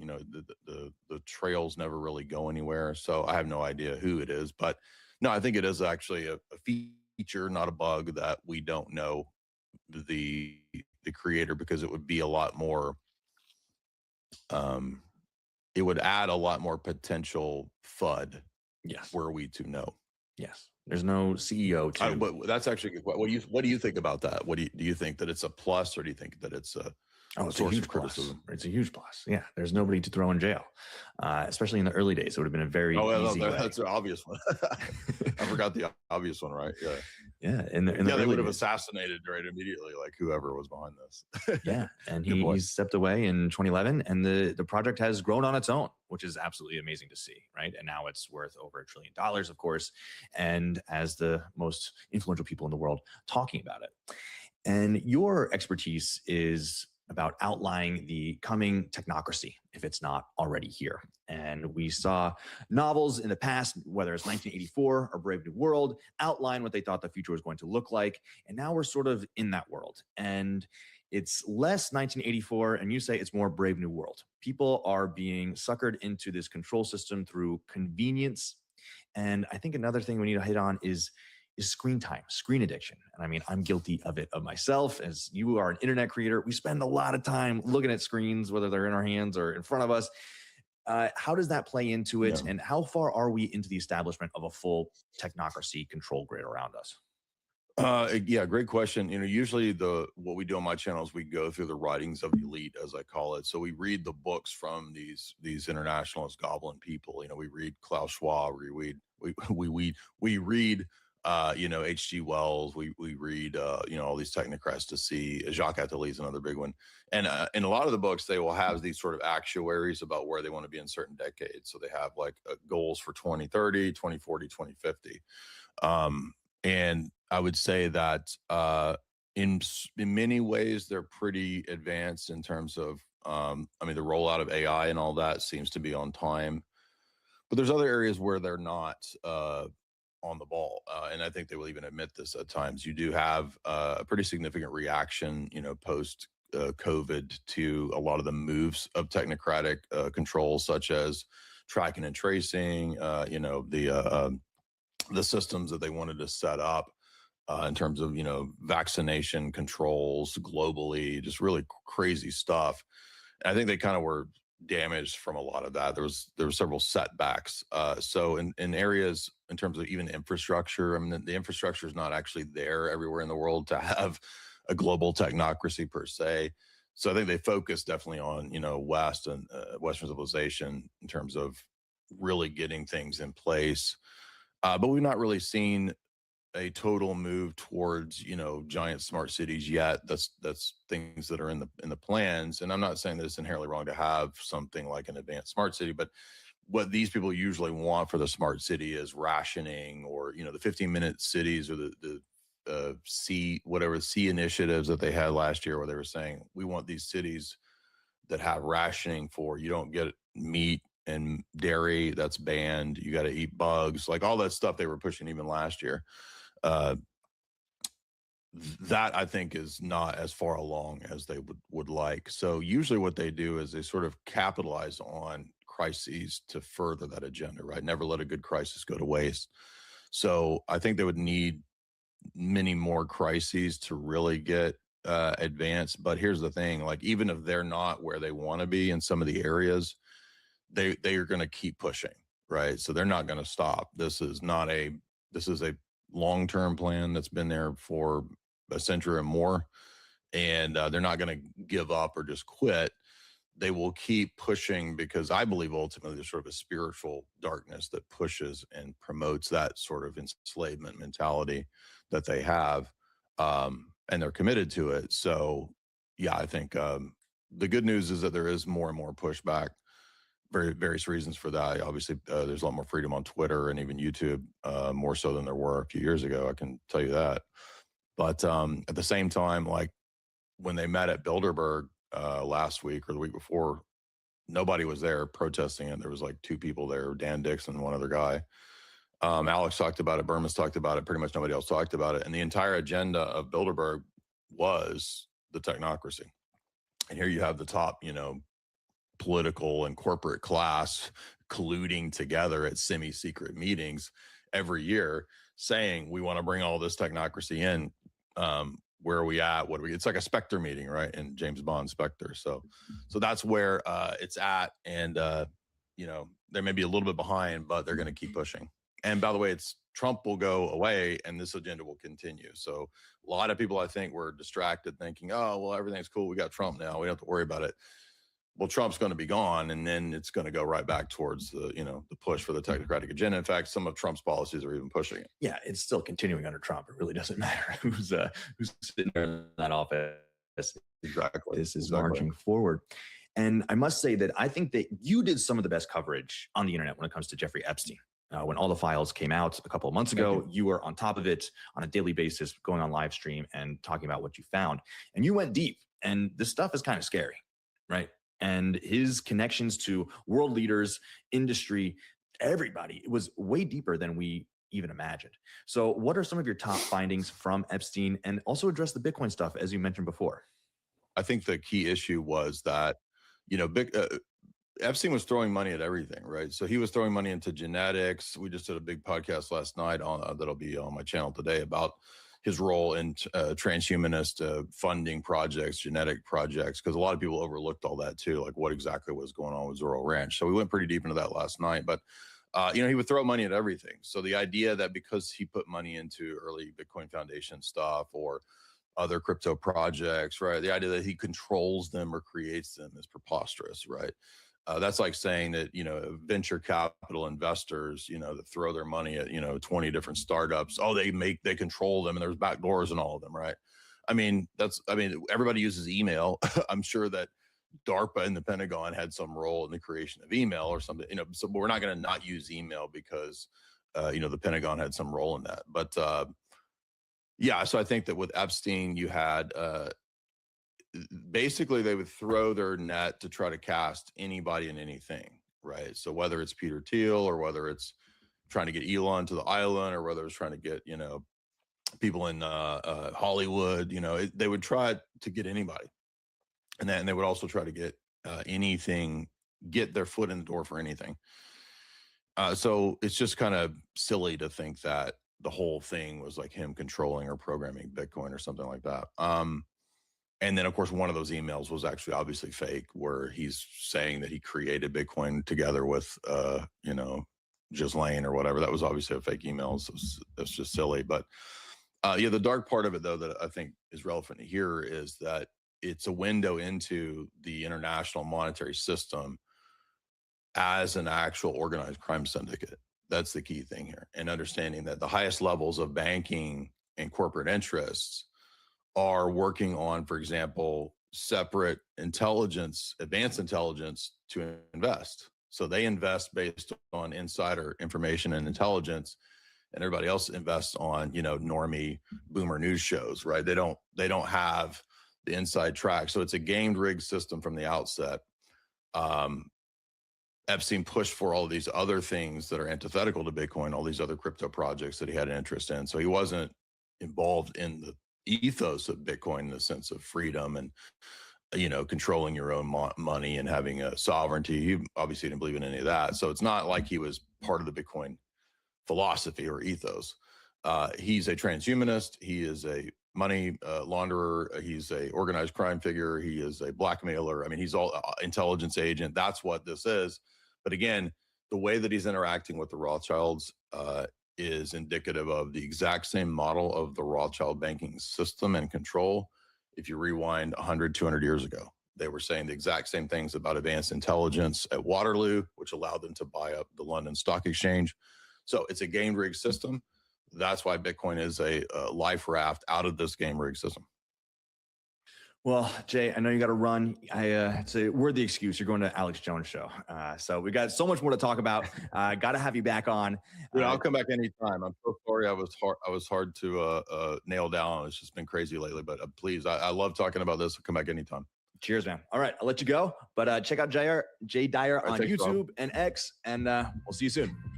Thanks for making it to the end of the video. If you could drop a like and a share, it would help in our mission to accelerate adoption. If you're looking for more Bitcoin signal, join over 10,000 readers of our newsletter, Bitcoin News Weekly. Every Monday morning, we send out the biggest headlines of Bitcoin to keep you in the know in under 5 minutes. Links below in the description. Then come hang with us live every Monday at 11 a.m. Guests, and you can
Good, good man. It's busy.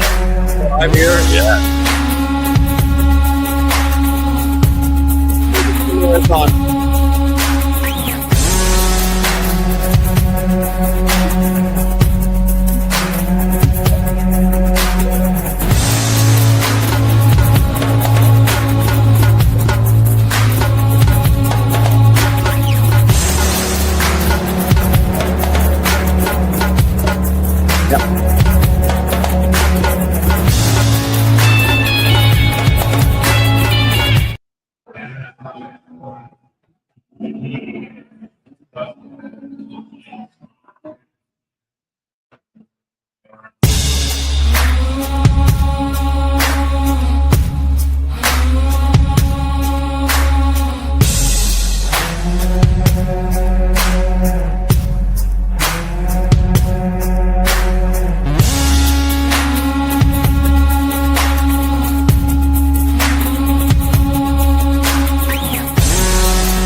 Can you just click the video, right?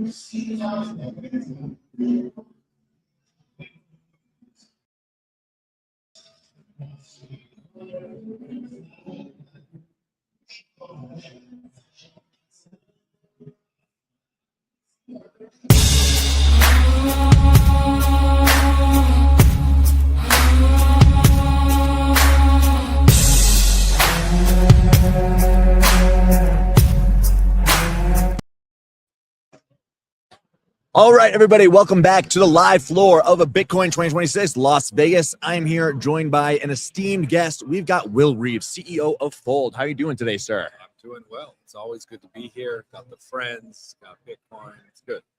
And so this can't be your first Bitcoin conference. How many have you been to in total? So I think it was maybe 2017, 2016, where we launched Fold out of the garage, the parking garage in San Francisco, where the first Bitcoin conference was. Oh, really? Just by Yes. chance? Yeah, we launched them. It was, I think it was out of the parking. Yeah. So, I mean, we've come a Long way. Yes.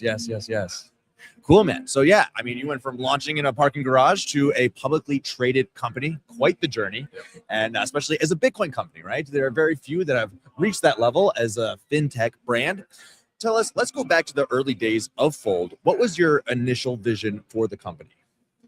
So, I mean, what I love about Fold's story is that it has changed and evolved as Bitcoin. So our first product was about a thing called Magic Internet Money.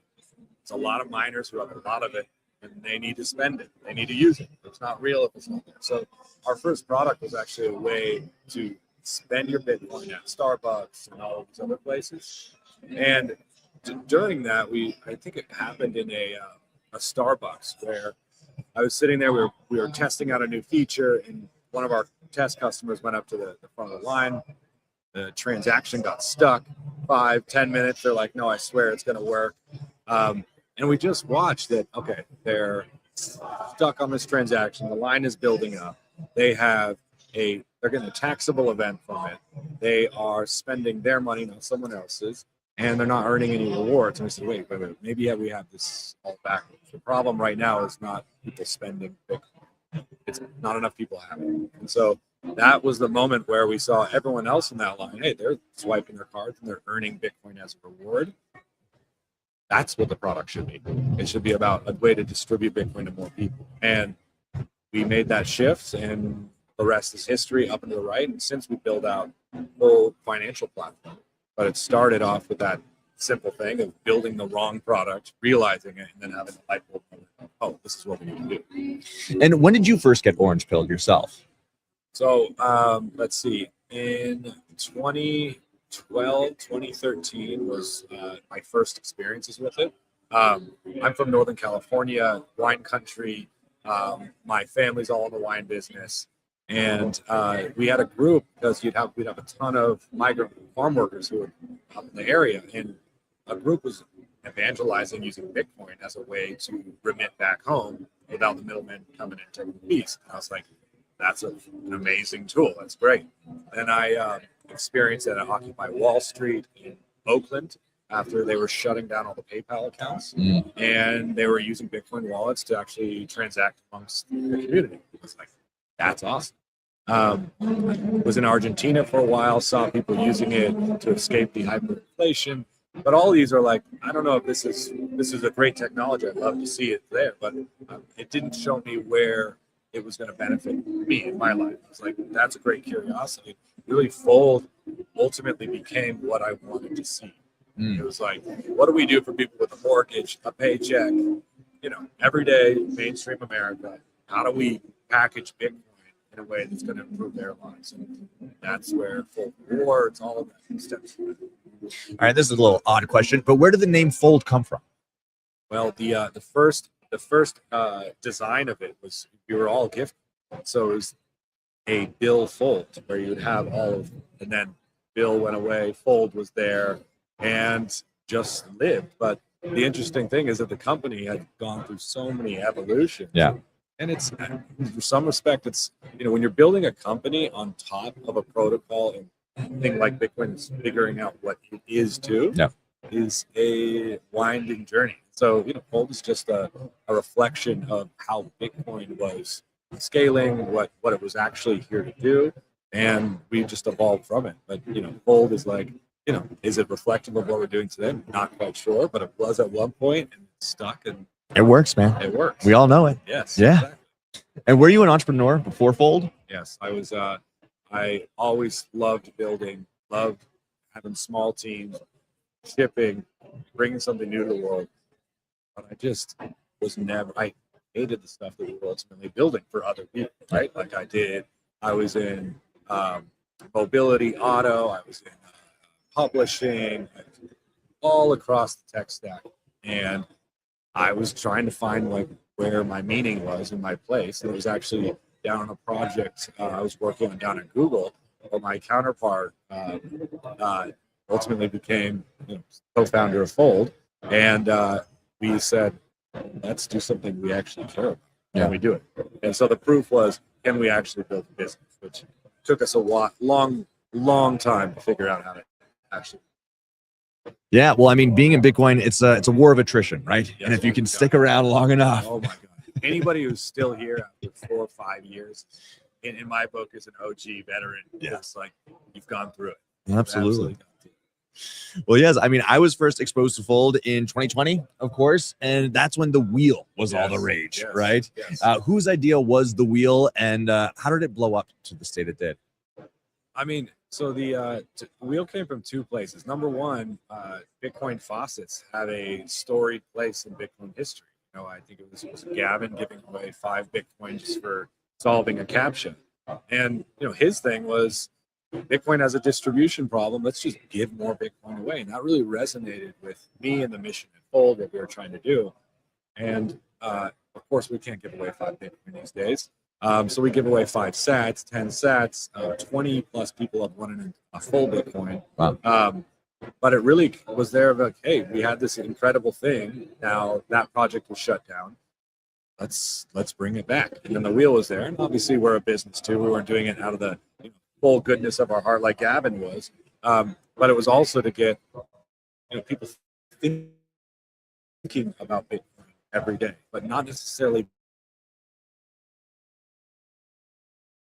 There's two things that could we have an action that someone takes where they're engaging with Bitcoin, not in this number go up or number go down context, but a little more sats every day, just a little bit more every day. And accomplish that, give some variability, some fun gamification, and ultimately, definitely blew up. I mean, that thing is spun tens of thousands of times an hour. So it does some work. Yeah.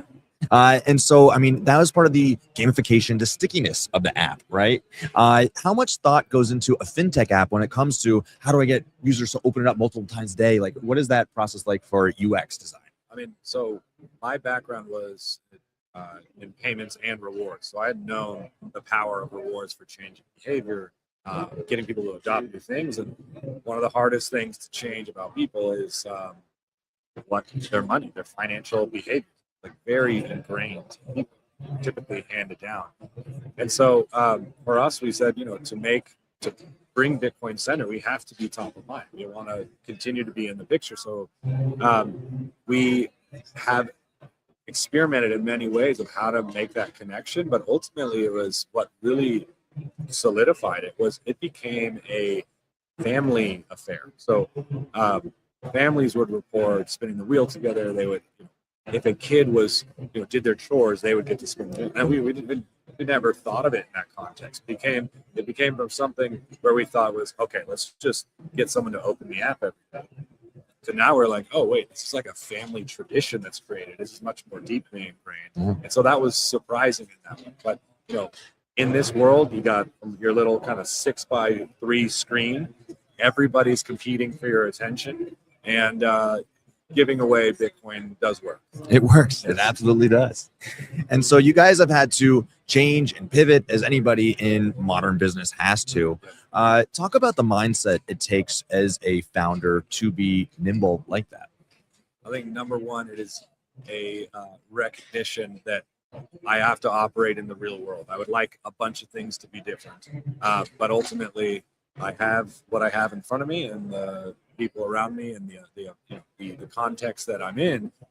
You have to be really truthful to yourself. Mm-hmm. If you're not, you don't change, you don't evolve, you get rigid, and ultimately you either irrelevant, fall apart, or just fade. And for us, it has always been about, especially with Bitcoin, is how can we be very true about our circumstances? We're trying to build a big business, and we made a lot of mistakes along the way. And some of it were mistakes that we had made, and others, we were living through Operation Choke Point. We had hostile regulation. We had partners pressured who then pulled out of major deals. And it was a thing that we just kind of got used to as part of being in this industry. It's like, it's going to be harder.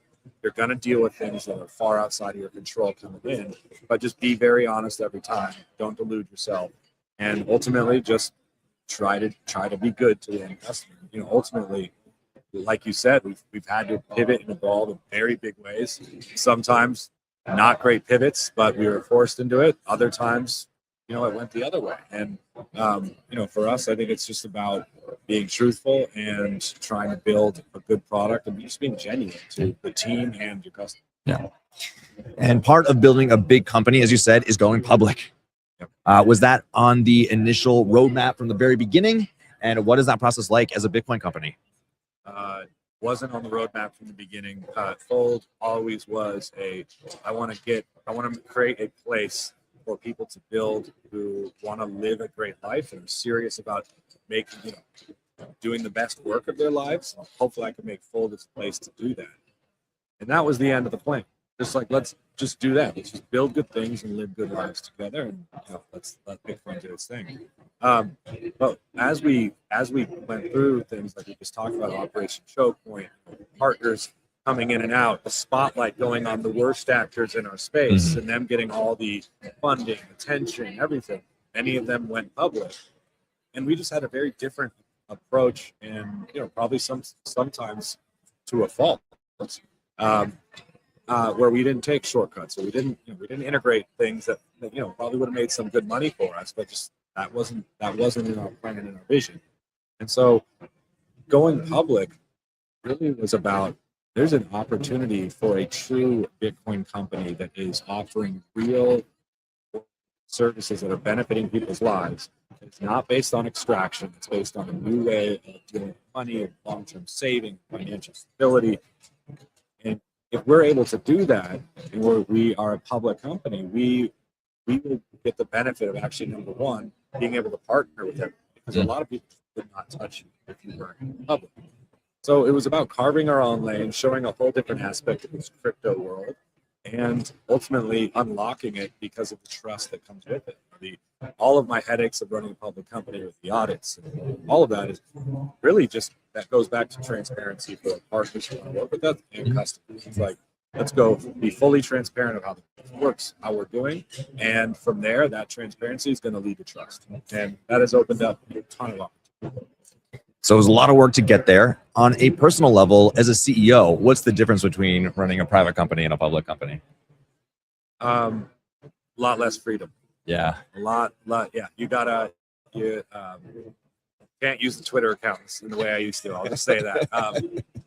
But ultimately, going into it, I knew what I didn't know. I'm very aware of my limitations. Again, that idea of just like being brutally honest with the world you're operating in and your own limitations. So part of the journey was I need to go recruit the best possible team to help us make it through and be able to operate and continue to succeed and execute.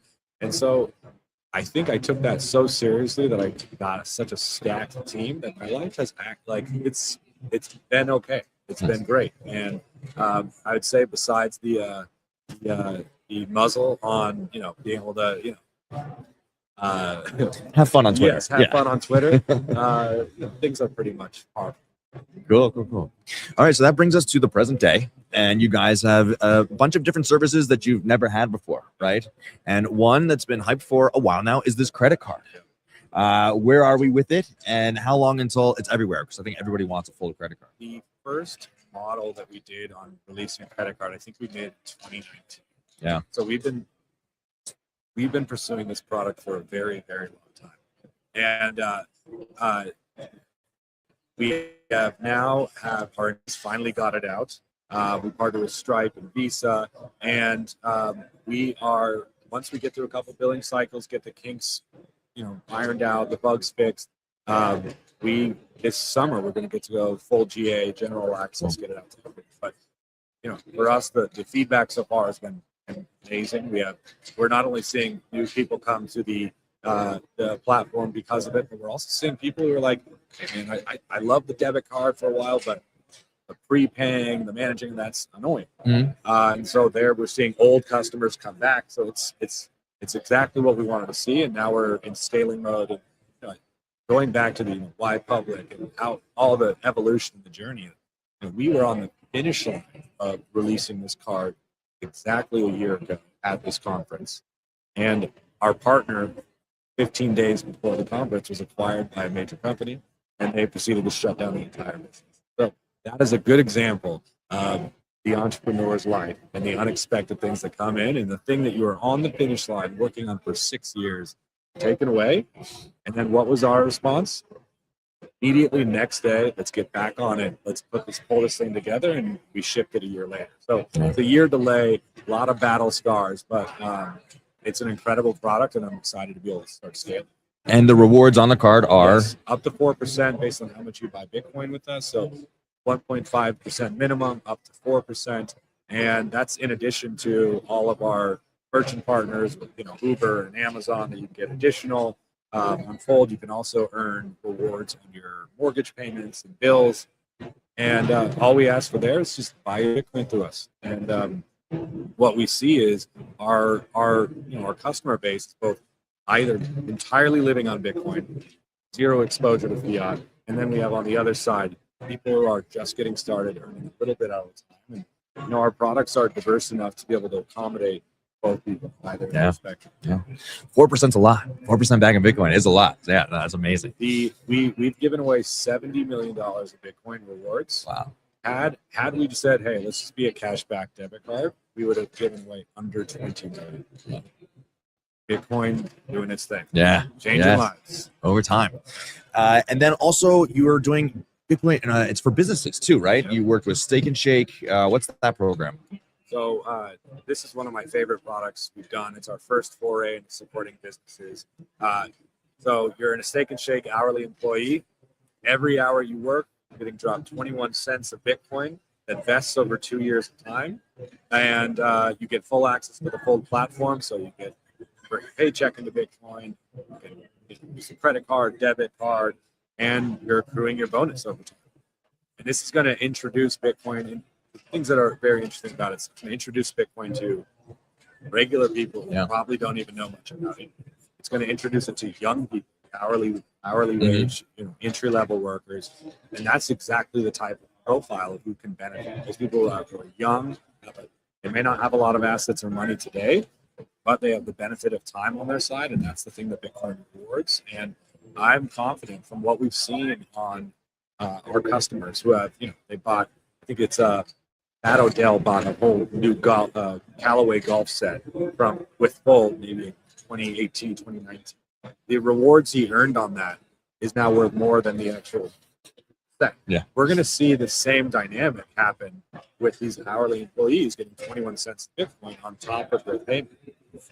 We might have this conversation in 10 years if you and I are lucky enough to be still around, where that Bitcoin bonus actually meaningfully appreciated into 30, 40, 50% raise on their wage. And that's life changing in a world where nobody feels like they can get ahead financially. Now we're putting Bitcoin out there in the wild, and I think it's going to change lives. And the 2-year vesting period is so important, right? So how did you determine that length of time, and whose idea was that?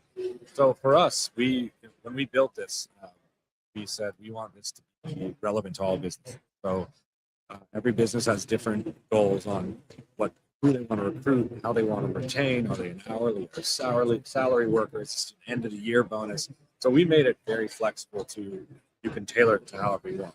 They can shake an hourly bonus. That's over 2 years. We have another company, Simple Mining. They are doing it as a 1% bonus on top of your salary that gets paid out at the end of the year. No vest. So Steak and Shake's using vesting over time to create, number one, Bitcoin rewards time. It is not meant to be flipped. But also, anyone who doesn't vest or they leave Steak and Shake early, that Bitcoin comes back into the Steak and Shake treasury. And so now it's a way to build the treasury at the same time. And it's win-win for them. Either they incentivize their worker to stay longer or they increase their treasury. So we can really design this in many ways, depending on what the end goal is. Nice. Now let's zoom out a little bit and just look at Bitcoin in general. I mean, price action has been kind of hard the last 6 months or so. What's your sentiment at this conference and just working in the Bitcoin industry in general right now? Well, if we didn't have that 50% drawdown, this conference would be a whole different vibe. When bull markets bring out the euphoria, it brings out a lot of ridiculous things. And so personally, I love bear market conferences, and I love building in bear markets. And so the tourists go, heads down, work. And so, the chop has been interesting, but for us, we've been doing this stuff so long, it's just like, it doesn't phase at all. It's just keep shipping. It'll return, it'll do its thing. One day we'll reap the benefits. Yes. And so looking forward, I mean, finances, personal banking, all of it is changing so much. We've got AI agents. What do you see the average person's financial life, their banking life looking like in 5-10 years from now? So we're seeing this in a couple ways. Number one, everyone on the full team is deeply engaged with the AI tools. We are incentivizing that at the company, but just the natural move across the organization. Here, support, everyone is using this tooling, and they're using it with Fold as the kind of test bed. So they're piping in all of their financial activity on their Fold platform. They're then querying that with an agent to say, like, how could I save more? Hey, should I rebalance between Bitcoin and dollars? At what price point does that make sense? What's my cost basis? Where do I want to be in 10 years, and how can I work backwards to get there? And these tools are incredible. To be able to query your specific data on your own behaviors and be able to ask it to help you get towards your goals is very cool. And so we're going to have a release on those incorporating some of these ideas. Many people used to call them robo advisors and all of these things. I think there's going to be a whole new wave of this, and it's changing everything from how you interact with your own finances to also the agents. Agents don't care about brands. Agents do not care about marketing. They don't care about, you can't pull their emotional heartstrings. And so it's changing financial services because you're having these agents who just cut through. Basically, they only read the fine print. and then they say, "Oh, here's the best." And what Fold is trying to do is, we take every single activity a bank does, say, well, where do they route their profits instead of going back to the user? We say, no, let's just go back to the user. And the agents are going to respond to that because that's ultimately their own benefit. And I think we're going to see it across the board.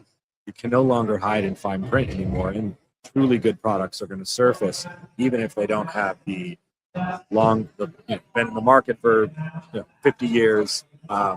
And instead, it's like let's compare apples to apples and what's the better product, and that's a competitive but good environment to be in. AI agents, Bitcoin, the future's bright. If you're here, you're sticking through the bear market and you're building. Well, Will, it's been an absolute pleasure having you here. Thank you so much for joining us. Of course, Rob, always good. Yes. All right, everybody. This has been our interview with CEO of Fold, Will Reeves. We are coming at you with more live content from the floor of Bitcoin Vegas 2026. We'll be back very soon.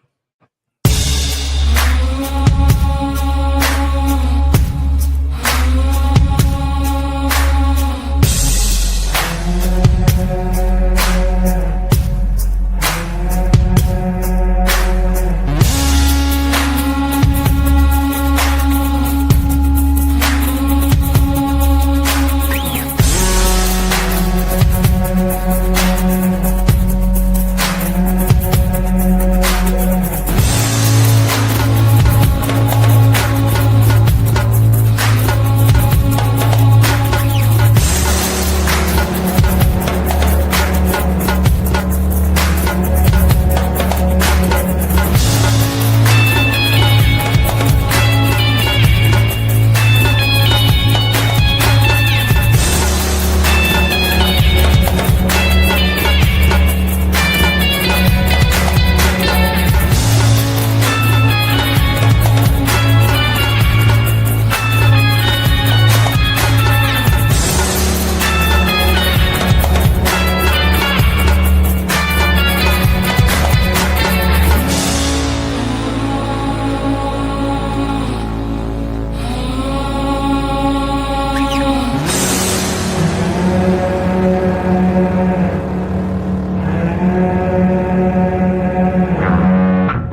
Welcome back to Bitcoin 2026. This is the Daily Stack, and we are sitting here with Himanshu Sahai, the co-founder of Arch Lending.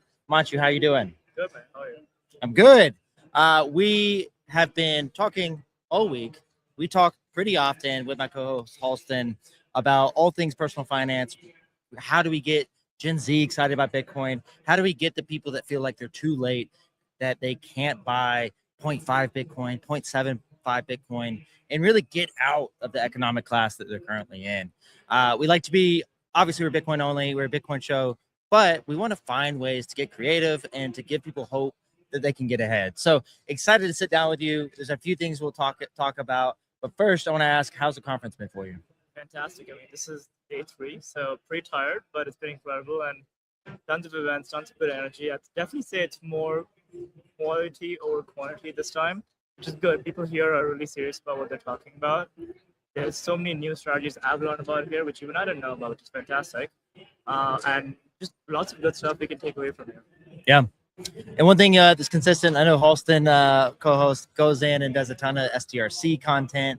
And something that was released last year, which they have called their iPhone moment, True North Squad and a lot of others that follow MSTR closely have been very excited about this and sees it as a way to like, all right, this is a simple enough product where you're not going through Stride or Strive for Strike and figuring out how does this apply, you know, to your entire investment thesis or to your portfolio. And we recently had Fong Lee on the show yesterday and had a great conversation with him. And we're talking, hey, how do we go out and both get traditional finance, but also these new fintech apps to integrate it and finding ways for people to take advantage of this product, but ultimately leads to more structural buying of Bitcoin, which we encourage. Yep. How have you received and like, how, you know, seen these digital credit products? What do you think about digital credit?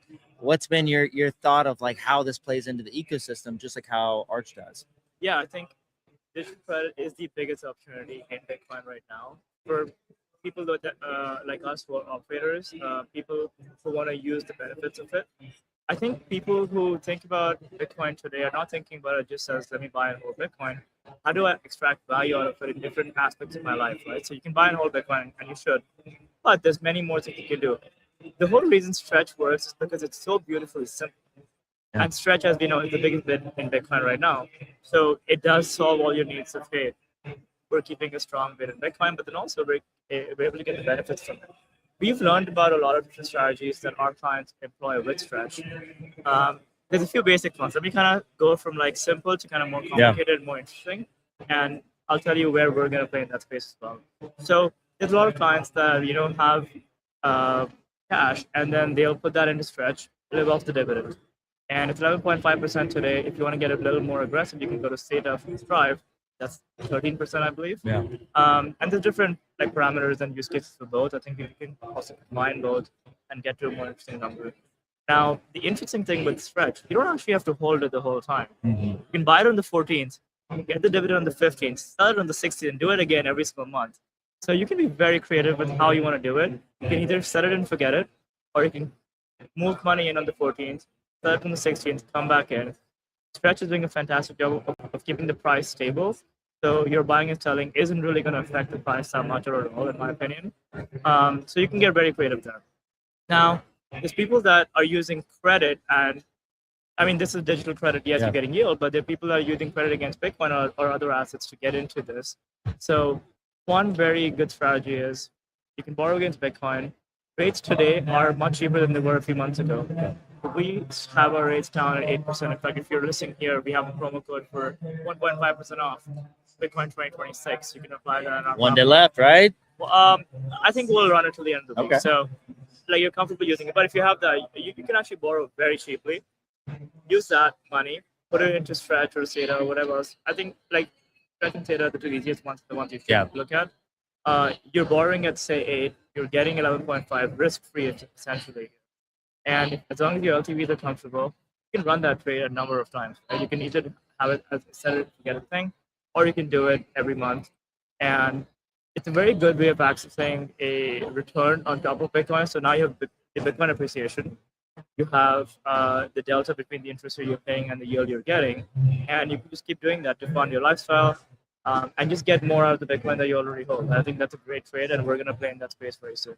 Yeah, seems like that's what I think. There's so many people in the Bitcoin space of saying, "Hey, here's the 10 commandments of maximalism. Here's what you should believe."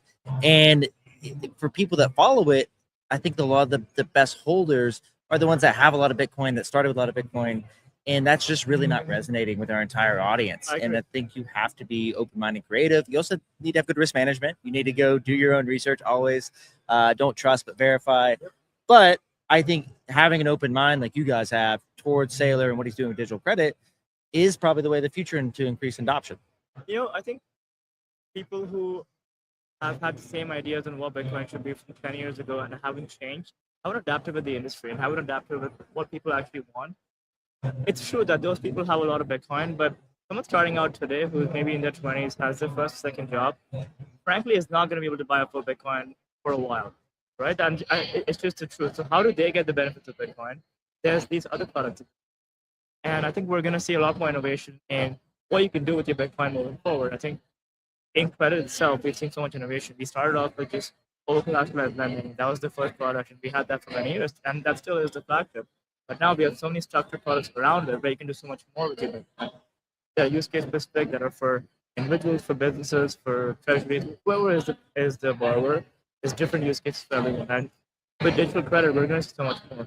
We have the most beautifully simple product right now in Stretch. I think we're going to see a lot of innovation on top of Stretch. Yeah. Yeah, it seems like that's the future is you're parking money in any type of like banking app or say within the Arch app, right? And you could be, you want to hold cash for some reason, you have a payment coming up, you purchase a home or next Tesla, which my wife wants to do, and I need to make sure I account for that. I am I'm part of the market that like says, oh, well, if I'm gonna need to start building a cash position to like buy something that I can only buy in cash, then I need to put it in the best place possible, and then removing the friction, right? Removing the easiness of getting into a product like that where you're not calling your broker like you used to, but you're gonna just buy it off the market. And I think a great way to do it if you're holding it as a reserve is to get the dividend and put it in Bitcoin, right? So yeah. You don't have to hold the dividend in cash. My idea always is to hold depreciating assets, spend flat or depreciating assets. The dollar is a depreciating asset. Yeah. Always hold an appreciating asset, and then you spend against it with credit, with cash, and then pay it back in cash, and always keep the appreciating asset as your reserve. This is how people get and stay rich. In the traditional world, if you hold stocks, bonds, real estate, whatever, and you make a significant amount of assets, you go to a private bank like JP Morgan, and you say, hey, here are all my assets. I'm never going to sell for the rest of my life. I'm going to borrow against it for the rest of my life with a line of credit. And when I die, basis assets, and my kids also get the same benefit. Same thing is now available with Bitcoin. Always hold Bitcoin, use the other products to get the benefits of Bitcoin and get the cash that you need. But always keep the Bitcoin stack as high as possible and keep adding to it the different ways that you can. Yeah, and I think this is also where we're trying to win over people. And someone like a Grant Cardone came on the show. People have been in real estate, big voices. They've had a ton of Bitcoin interest. He's starting his own Bitcoin fund that's like Bitcoin and real estate. But you need to entice people with like creative ways of like, hey, if you don't just come in and buy, here's a way that you can continue using real estate, but like maybe you start using rent payments and everything, your net income from that, buy Bitcoin instead, so that way you can even start retirement, right? And exactly. then as you move from, because my dad's in real estate, and we've known that at the end of retirement, do you want to sell our buildings? Probably not. Like that's maybe not the right time. But if you start stacking Bitcoin and then, selling off assets, maybe in the hard assets in the real estate space over time, move that into something like Bitcoin that is not going to be as market dependent, knock on wood, like we always have our own cycles in Bitcoin, but a little bit faster to sell than an actual property. Not just a little bit, yeah, a lot faster to sell. I think what Bitcoin offers is it's very liquid. It's the most liquid asset compared to all the other appreciating assets. We have a similar, if not better, return profile. Obviously, a much better return profile than real estate. I won't speak to the tax benefits because there are significant tax benefits in real estate. But with Bitcoin credit, you can get a lot of benefits as well. That's why people take loans and not sell it, right? But you have a much higher appreciation. we have seen a compression of the hedge against the market. So, and over time, it move across jurisdictions helps you sell or get against it when you need it, and it's something that it's just like gold is. This is the conversation. These are the conversations that the Platform Meetups is always a part of that we want to start having. Like I said, we started at the beginning. People say, "Oh, this is what you should do with your Bitcoin," but then they're doing some crazy stuff. They're the ways that's only available to them, and they should not talk down on someone to be able to access and democratize the tools that they have. I think the strategies can be applied to anybody, right? The whole reason these things are not available to most people is it's quite complicated to do with traditional assets. Yeah. To do it with real estate, stocks, etc., it's a bit more complicated. You need a private banker, or you need a lot of expertise and tax knowledge to do it, and that's why you go to a private bank and you have someone take care of you and explain all this to you. With Bitcoin, it does kind of simplify things a little bit, and you can use technology. Like everything works on these on-chain rails, right? And you can use that to provide the same benefits to a lower asset base, and we do that as well. Like our average client is typically high net worth, but we also have a ton of retail clients. So we do several retail things every day, and those people can access the same benefits as someone borrowing 20 million. Yeah. Himanshu, what are you looking forward to rest of the week? How should we follow you, and what's up next for Arch? So we have a lot of new products coming out in the next few months. We've been a lender and we've done structured products for the last 4.5 years now. That's been our brand. Yeah. But we've realized that people want to do a lot more with us and have more financial stack with us. So we're expanding beyond lending. We have a number of non-lending products coming out in the next few months. I'm sure we'll be back here to speak about them. So I won't preview them quite just yet. We're also looking at Specialized actively, and we'll have something in that space coming out as well. You can follow us online. So on X, we're at ArchLending. ArchLending.com is the website. If you want to speak to us, learn more about how we can help you and how we can help you figure out what to do with your Bitcoin, what you can do in the short term, long term, what benefits you may be able to get.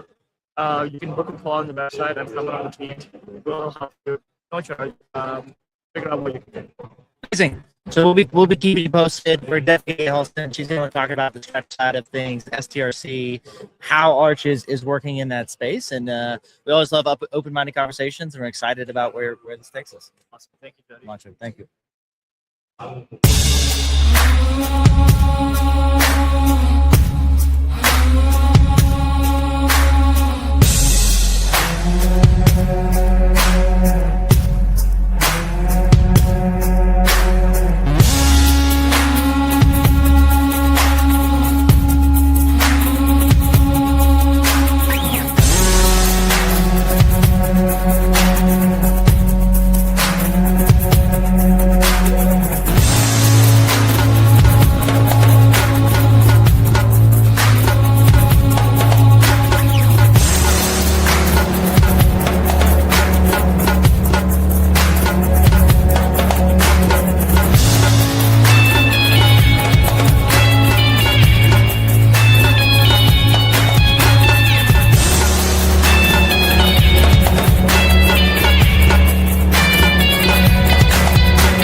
And the live content doesn't stop. Once again, we are here from the floor of Bitcoin 2026, Las Vegas. I am here with Colin Crossman, the Deputy Secretary of State for the state of Wyoming. Sir, how you doing today? Doing great. It's wonderful being here.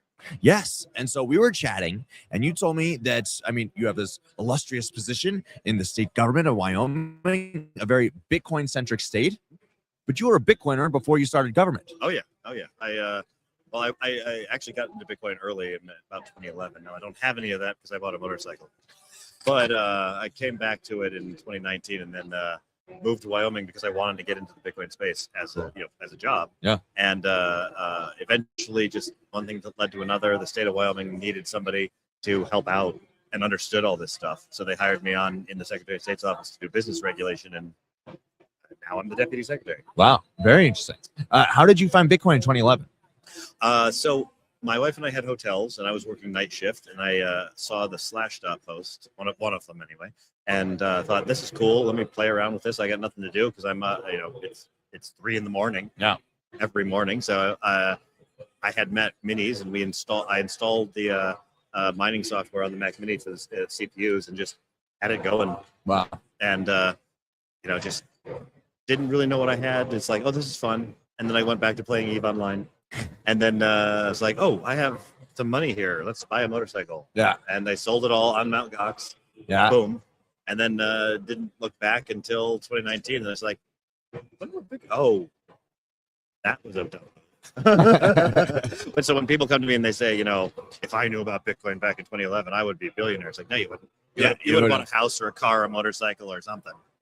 What was the price of Bitcoin in 2011 when you started mining? In 2011? Oh, $10. Like, Yeah. It was very low. And then I think even in 2013 when I sold it, it was, and I got like $6,000. Yeah. So you were able to effectively avoid the Mt. Gox crash, and not lose your Bitcoin that way. Yeah, I got lucky. I got lucky with Mt. Gox because I put it in, got the money out, never had it sitting there. And then I also, I'll admit, I had some loans out with Celsius and BlockFi, but I closed those loans out coincidentally before they collapsed, so I got lucky there. So yeah, I guess it's like I got close to the burner, but I didn't touch it. Nice. Well, I'm happy for you. You're able to avoid those disasters, and now you find yourself in a position in the state of Wyoming. Why is Wyoming such a Bitcoin state? Well, actually, that's an interesting history there. So, Caitlin Long is pretty much the reason. Yeah. This is before Custodia Bank, before she started all that. She had gotten exposed to Bitcoin. No, this is her story, but I'll just summarize it. She gotten exposed to Bitcoin while working on Wall Street, and wanted to donate to the University of Wyoming. And so she went there and said, hey, I have some Bitcoin. I want to donate to the University of Wyoming as Bitcoin. And they couldn't take it. So she said, well, we'll figure this out. I think this was like 2017, 2018 time period. So they figured it out. She got it done and had some people in the legislature there that she was friends with. And so they said, well, now that you've done this, let's just turn these into good laws for the state. And they just boom. And then then they figured out the speedy thing and other stuff. So that's she effectively is the reason or one of the core reasons why Wyoming became the state it is. And Wyoming has a frontier mentality in a lot of ways. We're the place that invented the LLC. We're the first place that allowed women to vote. So there's lots of firsts that Wyoming is, even though it's a tiny state. Yeah. And now you have, of course, multiple Bitcoin businesses based there, right? Kraken's based there, yeah. Yep. And you have, of course, Senator Cynthia Lummis. Yep. Who, fortunately or unfortunately, fortunately for her and her family, but maybe unfortunately for Bitcoin, she is retiring at the end of her term at the end in November, well, January. And so is Bitcoin a thing that's talked about amongst people in Wyoming, or is it just like in this government sector? No, it's when I moved there, I can say that it was talked about, but it was talked about in a lot of people I knew were like, what is this? Why are we doing this?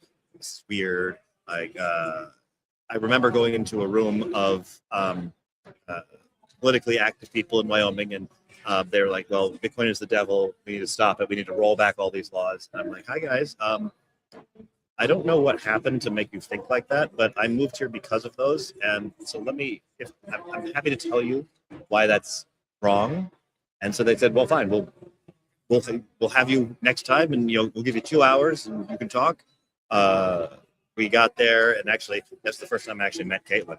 I didn't know, but they had put me on a panel with her, and I had never met her. I'm like, wow, here I am. So they all walked in, and Bitcoin was evil. And by the end of it, some of them were like, how do I mine at home? Wow. So it's when you actually can explain it to them and explain it to people like that, they start to get it. And Wyoming was very sensitized at that point, because this is, Joe Biden was president. He was cracking down on gun stores. He was doing all these things. Like, this is freedom money. This is how you, they're like, well, but it's money for criminals. Like, yeah, but the administration, the current administration thinks you're a criminal. So there you go. Yeah. And so they got it. And then now a lot of those people are, they now hold Bitcoin. They understand it, and they are positively exposed to it, and they talk about it and talk about their friends. So it's moving. So it's almost like it's now kind of built in. Yeah. It's like, yeah, we don't sit around talking about Bitcoin all the time because it's just there. Yeah.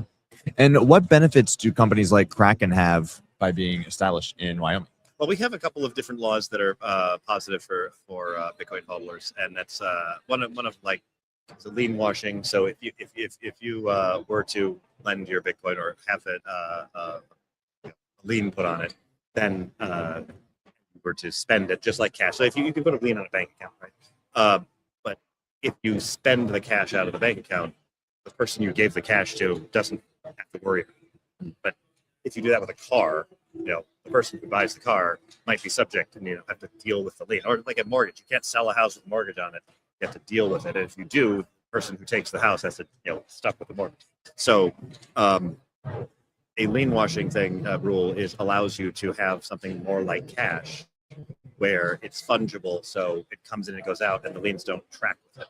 So that's a very positive thing for having Bitcoin be considered a first tier money. Mm-hmm. Other things are having the SPDI bank. So you have an institution where they are custodying Bitcoin, and it is bankruptcy remote.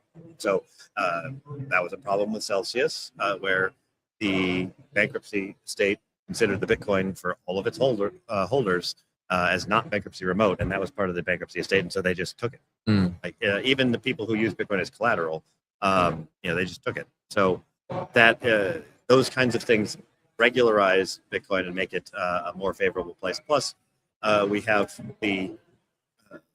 because the environment is positive, Kraken and other Bitcoin companies can say, well, I don't have to necessarily worry that all of a sudden the state's going to turn this particular state's going to turn against me, yeah, and somehow do something bad for Bitcoin, because we have miners, we have Kraken, we have all this infrastructure built up, and generally positive feelings.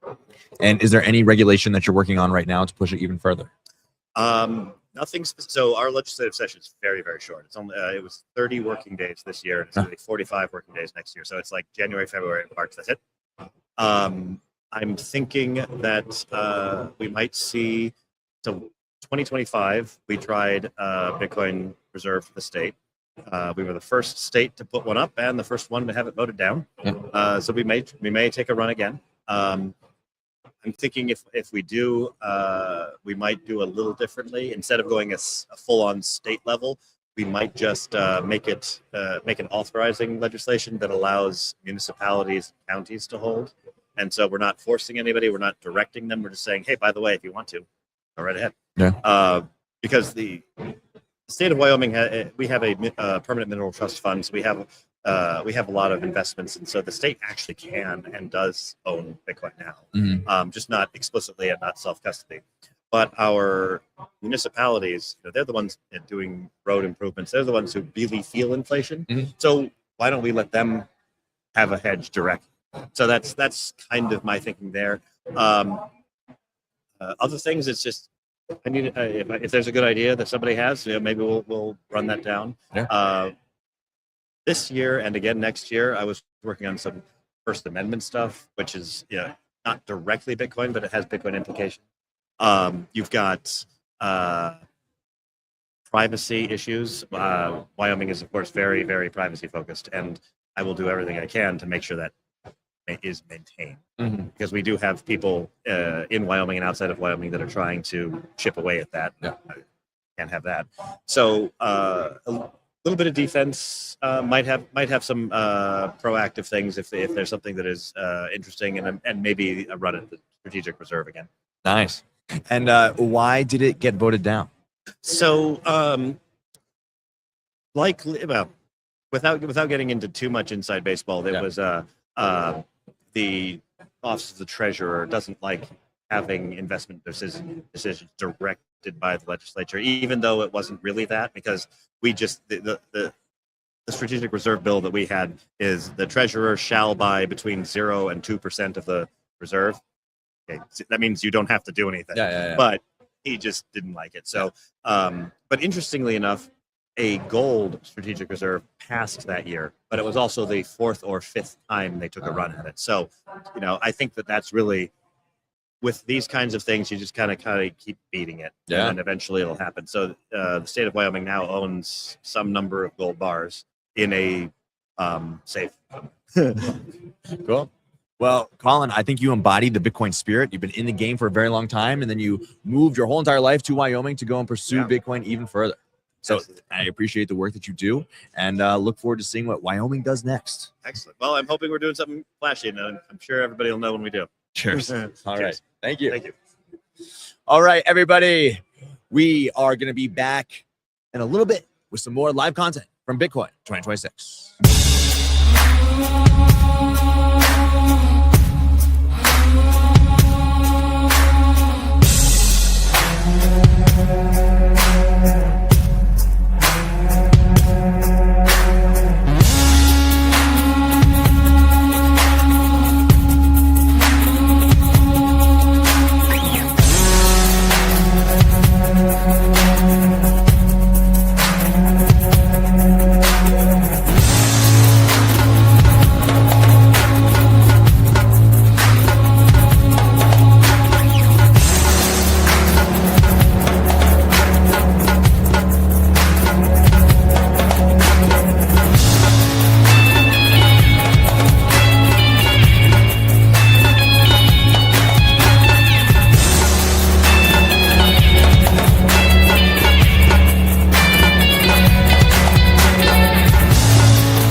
All right, we're live. We're here again on the floor of Bitcoin 2026 Las Vegas. What an eventful 3 days. Jody, how are you doing?